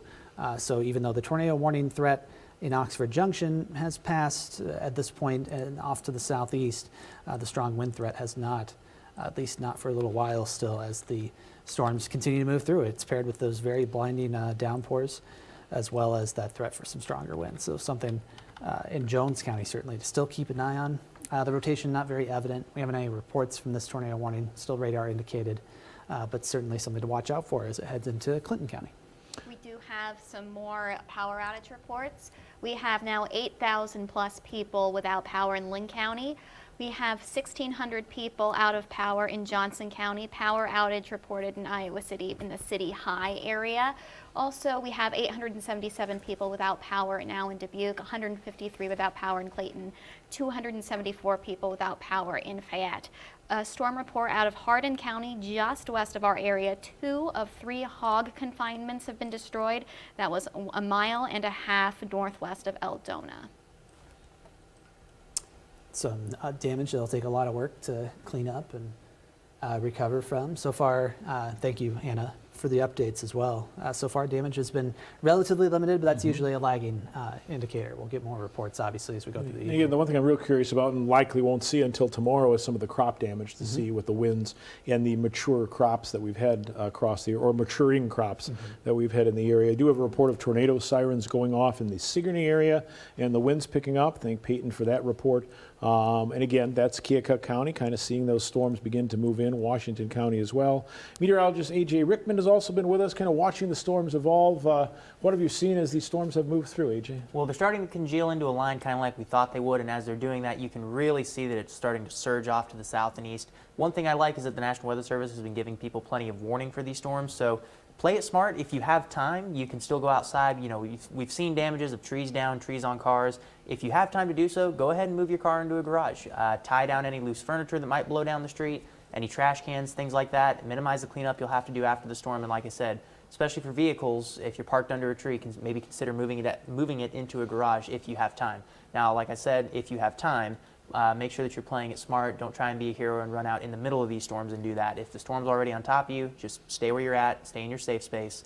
But like I said, we've been able to give plenty of warning ahead of these storms, which has been a great thing. So if you're able to take advantage of that lead time, do so, and do what you can to minimize vehicle damage and furniture and property getting blown around outside. Nope, super good reports. And remember, cell phones provide no protection against severe weather.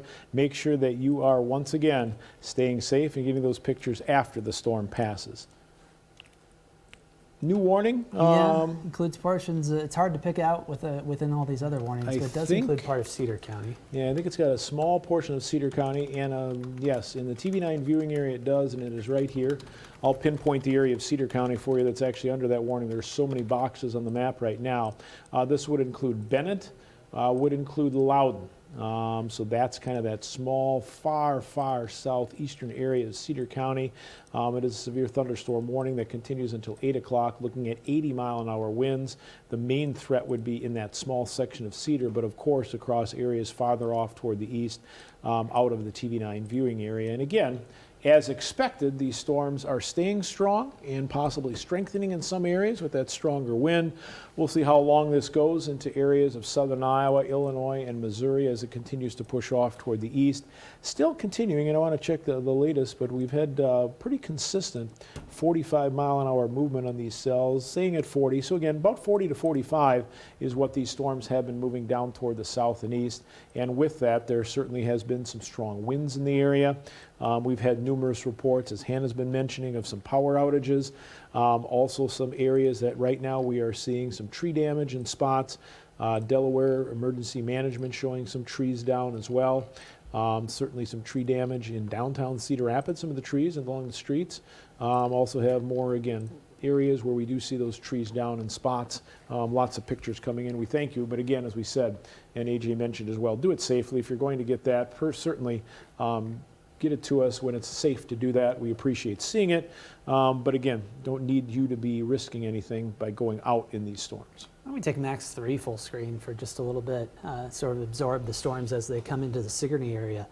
Some pretty strong winds, lots of lightning as we've been talking about all evening long, blinding rain as well across that Sigourney area. Seeing those winds picking up, bending those trees around pretty good, as we've been warning for those winds of potentially at least 70 miles per hour. That view of that storm, certainly one that you'll want to take seriously. Oh yeah, I mean, and we should be taking it seriously. We've talked about it for a while as it was developing and had the lighter winds with it. We said, hey, this is one that you want to treat like a tornado warning. If it's not a tornado warning in your area, get to that safe place. You can kind of watch the trees, the heavy rain that are moving through the Sigourney area right now.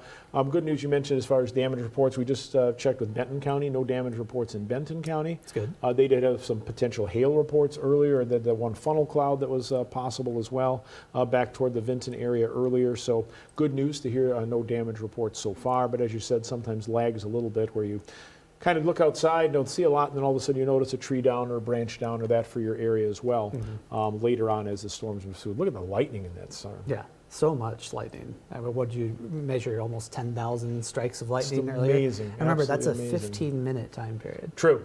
It's not an hour. It's over the course of 15 minutes. Yeah, it's been near continuous in these spots. Another potential danger with these storms. Lightning a danger in any thunderstorm.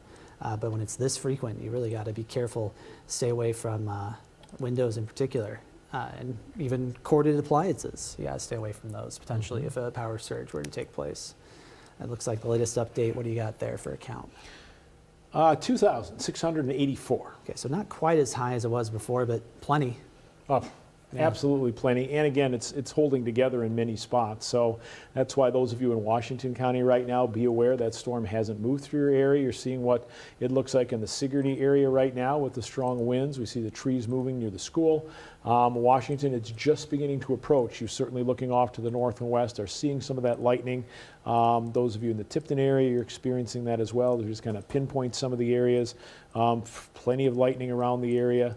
Lots of lightning in the Wyoming, Lost Nation area where we had that tornado warning in effect. We head up toward Dubuque County right now. Still some in some of those cells that are farther back off to the west, but the most intense lightning just beginning to move off to your east across areas of Wisconsin as well as into areas of northwestern Illinois. We'll just put this all into motion. You see how those storms have been evolving and moving, and boy, they have been continuing off toward the east and south. Washington County still to get those storms through. We're taking a look now at our Washington City Cam. And again, a picture that's been repeated many times in the fact that we've seen these shelf clouds move in, kind of an indication of some of the stronger winds that start to move into the area. Now we do have a flash flood warning that includes parts of Dubuque County from the Dubuque Regional Airport over to Zwingle right along Highway 61. Some of those heavy rains causing some of the ponding in some of the low-lying areas, so certainly be aware of that.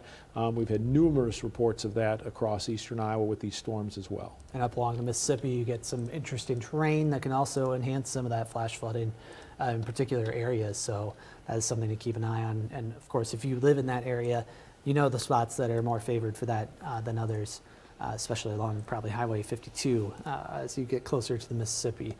Just tons of rain falling in a short amount of time, about 1 to 2 inches based on reports and emergency managers saying that there has been some report of flash flooding. Haven't seen specifics, but at least they're seeing those very intense rainfall rates at least. And we have a report in from Cedar Rapids, some flooded intersections, some stalled cars because of that.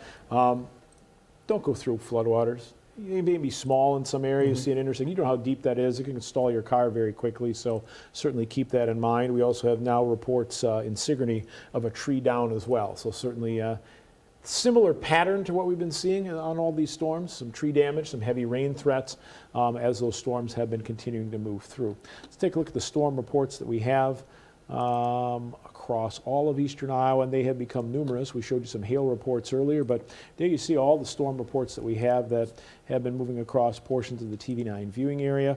Let's give you a little count on that as well. So we have approximately Flash flooding, a couple of reports of that, 7 hail reports, a couple of heavy rain reports, wind damage about 6, and thunderstorm wind gusts very strong, about 27 reports. So not uncommon, and more to come certainly as we watch these systems move through. If we just pick out a couple of areas, let's go to Johnson and Lynn County. Johnson County very little because of course it's just moving through the area. We'll take a look at some of the reports that we've seen, some tree damage that was reported near the Robbins area, some trees down. Again, about a 1-foot diameter tree. Hiawatha also reporting some trees down.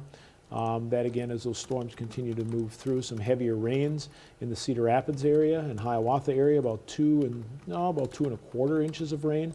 That again fell very, very quickly. And then some of the strong wind reports out toward the Eastern Iowa Airport in Swisher reported a 60-mile or 70-mile-an-hour wind, where again we did have a report of a tree down and showed you that picture in the Swisher area. Fairview, about a 76-mile-an-hour wind right along Highway 151 as you head over toward Jones County. Let's head over toward Dubuque County, take a look at some of the reports that we've had so far.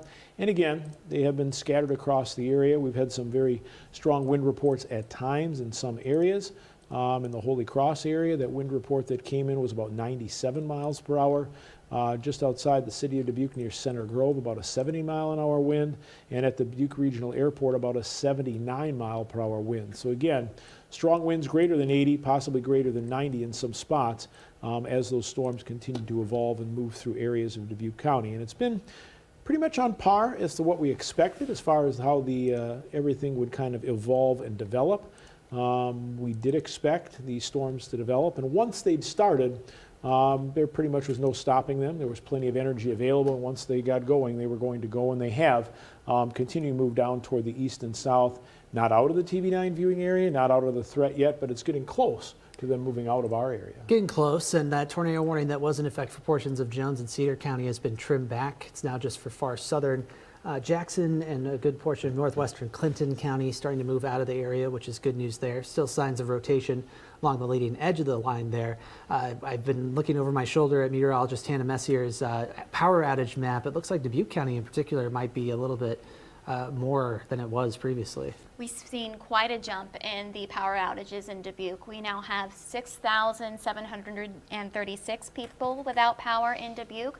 We're also seeing still 6,000 people without power in Lynn County, 155 people without power in Clayton, 274 without power in Fayette, 441 without power in Benton, 184 without power in Tama, and in Johnson County we have 1,718 without power.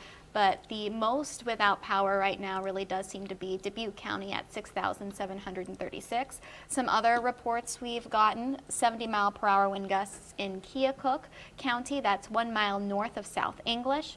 A small tree down 3 miles northeast of Cedar Rapids. We've gotten multiple reports of trees down. Pea-sized hail also recorded in Iowa City by West High School.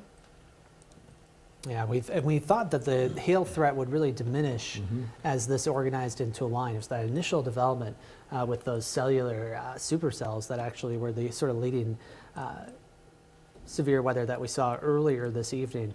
Once they formed a line, the hail threat would diminish, but still a little bit mixed in there. Any size hail when it's blowing at 70 to 80 miles per hour is certainly unpleasant. It can enhance that damage a little bit too. No, it certainly is, and we had, along with that, very heavy rains in spots. As we still see some very heavy rain just moving through the Dubuque County area, certainly heading through Jones and Cedar County right now, out of Johnson County, pushing off toward the south and continuing to move farther toward the south, anywhere from about 40 to 45 miles per hour. So they're pushing through Keokuk County right now. We did have that one report of tree damage near the Sigourney area. We also have a report once again of some strong winds moving into the Washington area. You see the Washington city cam there. We're showing the shelf cloud earlier, now just awaiting the wind and some of the rain that has moved through. So we continue to watch. The severe thunderstorm watch itself has started to be canceled for some areas. We'll take a look at that for you, and not unexpected as that line moves through. We're seeing right now areas being canceled farther toward the north. Some of that farther toward the north and west will be canceled shortly as well. It does appear that the National Weather Service will be issuing a tornado watch for a portion of Illinois, probably into Missouri, as this evolves and continues to move through. But our event, again, continues at the moment in some areas, but for a large portion of the TV9 viewing area, the severe threat has ended. Yeah, it looks like they're kind of filling in that area in northern Illinois. So if you got folks that live out toward Rockford, Chicagoland area, just give them a little heads up. Tell them, hey, we've been through some stuff here this evening. And they've had, obviously, the warning out there as well. Pretty evident severe weather set up today across this portion of the country from west to east. So they're probably ready, but it doesn't hurt to say hey, and give them a little bit of a nod that we have that potential coming. Absolutely, because we've been watching it, again, continue to watch through. We've had mainly tree damage reports, and as Hannah has been reported, some of the power outages that we've seen. Haven't seen any more than that as far as damage across the area. Certainly some showers and storms that have been frequent with lightning that have moved through the area, some ponding on some area roadways. Again, continuing to watch this system evolve with some scattered damage, I would say. Right now, we'll continue, and the news crews will continue to follow the system, certainly as it moves through, to see what exact the main damage will be. And again, the one question I have as we head into tomorrow is what kind of crop damage did we see from some of the corn or probably the bean crops, particularly the corn crop right now, as it is quite high across the area. And you get those strong winds early in the spring, not going to do a whole lot, but you get it this time of the year, that can cause some crop damage as well. So certainly something that we'll be checking on in the TV9 viewing area. That latest severe thunderstorm warning is going to take us through the remainder of our viewing area, which takes us into the far, far southern reaches of Washington County, particularly just south of the city of Washington itself. It's that area that you see along Highway 1. The Ainsworth and Crawfordsville, as well as Brighton area. That is the latest severe thunderstorm warning. That's in effect until 7:45, so that'll be out for about the next 48 minutes. That's for 70-mile-an-hour winds as well. So now all of Washington County under a severe thunderstorm warning, basically for 70-mile-an-hour winds. As you go north into areas into Jackson County, that's where we're finding some of the 80-mile-an-hour winds, and still seeing some of the warnings extend across Cedar County also for some of those 80-plus mile-an-hour winds. But we're watching, again, probably the last warning that we will likely see issued for the TV9 viewing area with this particular outbreak of severe weather. Trying to get a sense, there's been kind of a couple of different corridors of where we've seen those reports. The northern end of the line, we've seen a decent number of reports on the southern end of the line, sort of in between near Iowa, Johnson County, not a lot. And it looks like the airport in Iowa City, their peak wind gust over the course of the last half an hour as those storms have been moving through, just about 51 miles per hour, certainly plenty strong.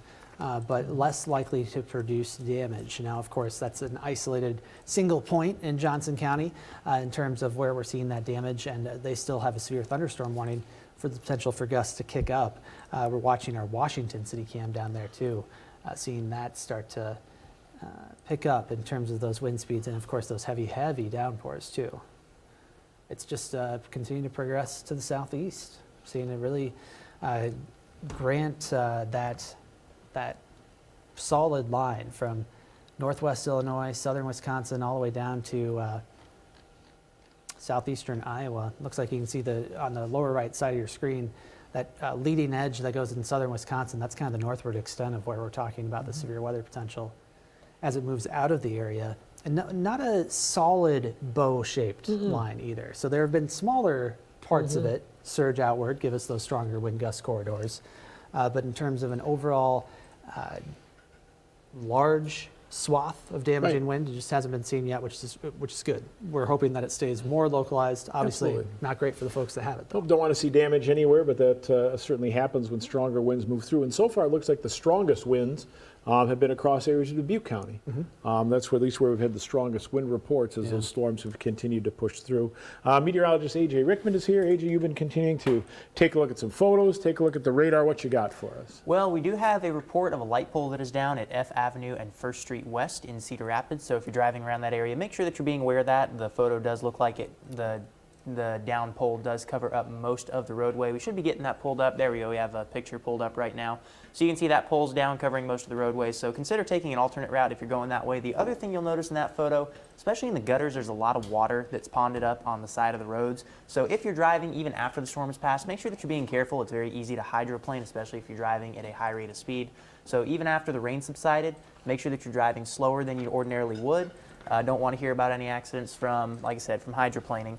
We've gotten a lot of rain very quickly from these storms. We did get a report from our very own Justin Roberts at his house of 2 inches of rain, a little over 2 inches of rain. So again, make sure that as we go through the rest of this evening, you're being very mindful of any water that's ponding on the roadways, especially in the sides of the roads. Yep, there's a good example of it on your screen right now as you were talking, AJ. That's in the Marion area. Do we know the particular neighborhood by chance, Tristan? Okay, just in the Marion area, but it's a good example of the type of urban flooding in particular that we could be seeing out of these storms. Good observation there. We've got storms continuing to progress to the southeast. You see these. We have still a handful of warnings that include the threat for winds that could exceed 80 miles per hour, includes portions of Cedar, Muscatine counties. New tornado warning that includes basically all of Clinton County as it heads toward the Clinton area. Rotation along the leading edge of that line has still been fairly strong. A very small sliver of Dubuque County still included in a warning for 80 plus miles per hour as we go through the top of the hour. And of course, you see our Washington City cam of those particularly stronger winds that are moving through the Washington County area as the leading edge of that line finally starts to move through.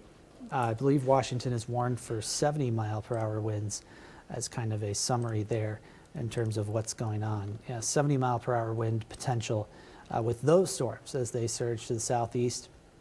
Those warnings still continue for Iowa City and Coralville and portions of Iowa County. I would assume, and I have to double check some of the cameras in that area in terms of what we're seeing, but I'm guessing that the winds have started to become a little bit lighter. It does look that way in the Iowa City metro.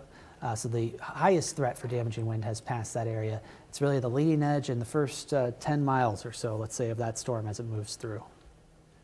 And that's good news, because as that moves through, that means the winds don't last particularly long. It's not every system that has winds that last a long period of time. Indeed, that's what we found with this as it's moved through up in the Dubuque area earlier. Some of those winds may be lasting 30 to 45 minutes, and they continue to push off toward the east and south, anywhere from about 40 to 45 miles per hour on average, still producing plenty in the way of heavy rain. Numerous blue boxes you see. That is flash flood warnings that are out across portions of eastern Iowa, and we continue to see that. Tristan, do want to alert you now in Teams. Let's see, it's not in the Teams channel we need to get it to. We'll get it to the right Teams channel for you, and then we'll be able to get that for you, a lightning strike that we'll want to show. If you can put that, or Hank, if you can help, put that in the severe weather Teams channel.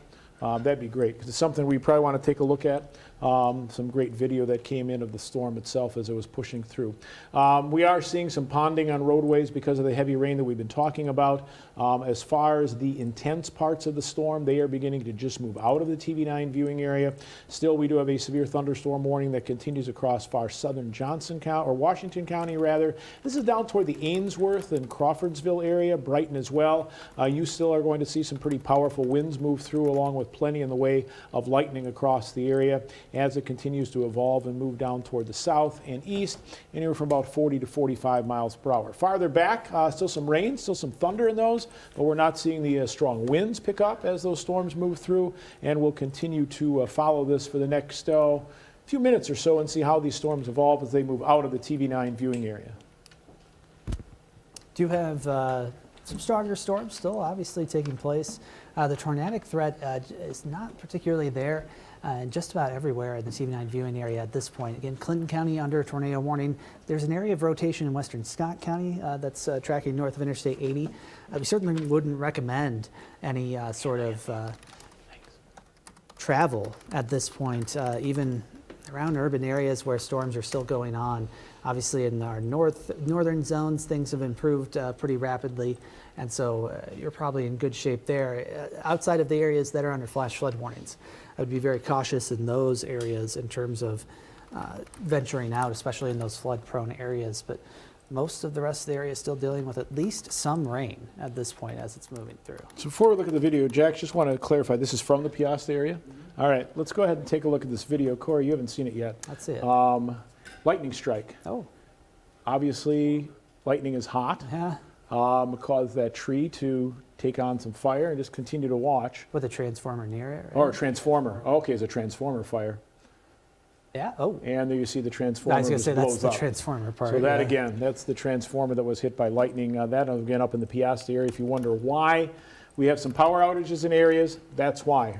Crews are certainly getting out. I've had some reports that people that were without power now have power again. So again, crews work very quickly in some areas. They have to wait for the storm to pass in many areas as well. But that's just an illustrating of that transformer that just kind of exploded after it was hit by lightning. That again up in the Piasta area. Numerous tornado warnings just outside the TV9 viewing areas. We're watching this line continue to push off toward the east and south, which is some great news as that continues to move. Some heavy rains, and the rain still falling farther back. So those areas that have seen some heavy rains are still continuing to see some rain.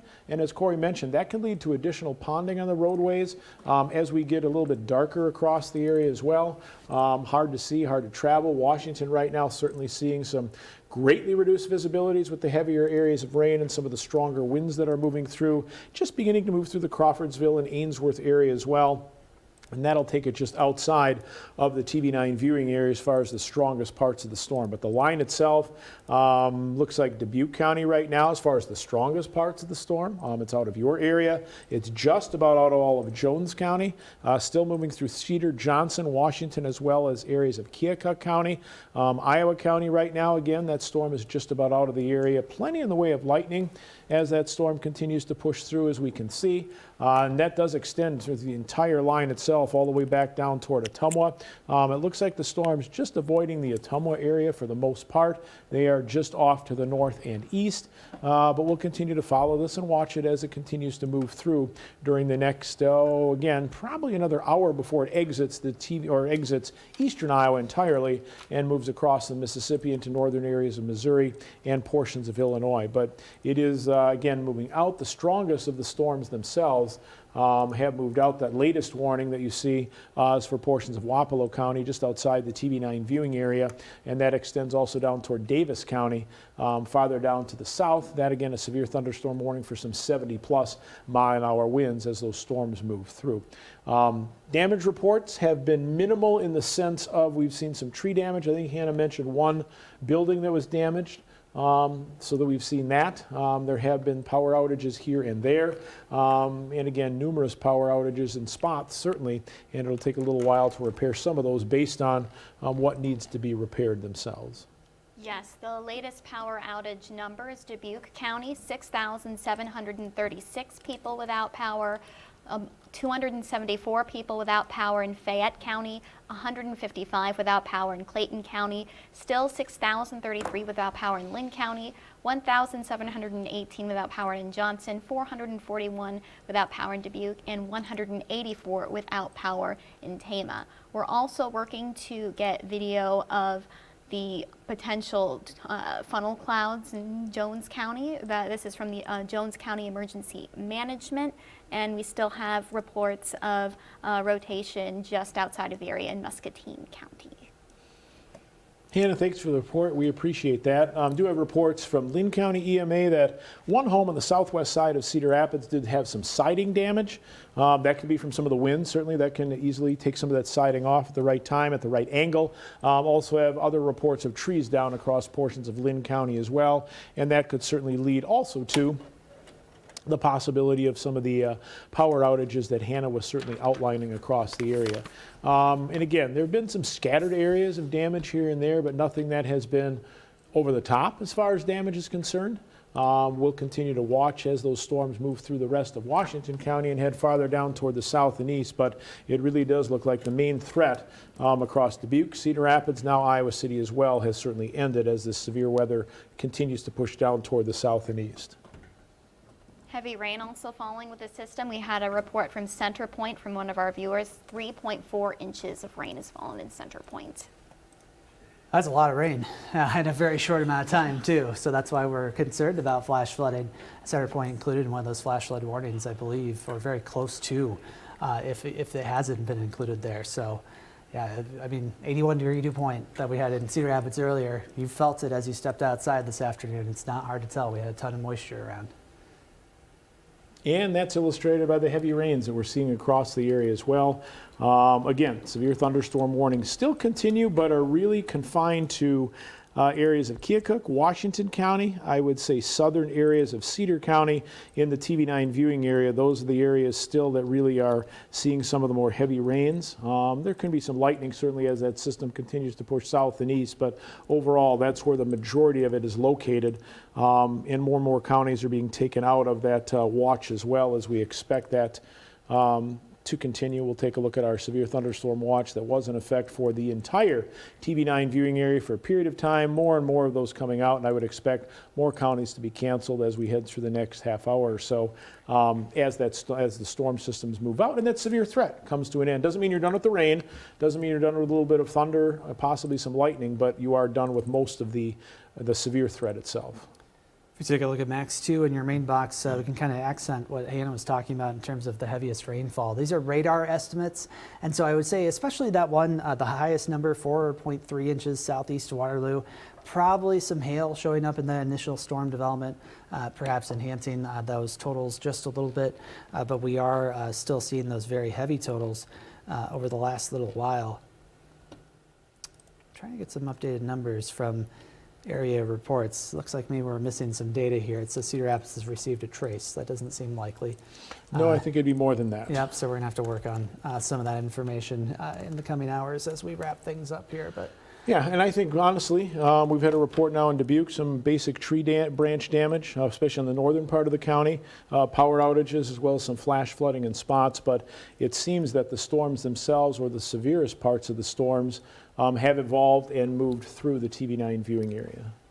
yeah, it sure does seem that way in terms of the most intense winds. Really starting to focus along and east of the Mississippi River at this point. And with that being said, we're going to leave our coverage right now. We thank you for being with us. We thank you for joining us for our severe weather coverage. You have many places to get severe weather coverage, but we're happy that you trust us to be here, and we will always be here as well to let you know as storms move across portions of eastern Iowa. All ports of the TV9 viewing area are important to us. For meteorologist A.J. Rickman, Hannah Messier, our weather intern Jax, and for meteorologist Corey Thompson, I'm Joe Winters. Thanks for joining us for this, and always stay with your trusted local news and weather source, KCRG TV9. Severe weather on KCRG TV9, sponsored by AmeriClean.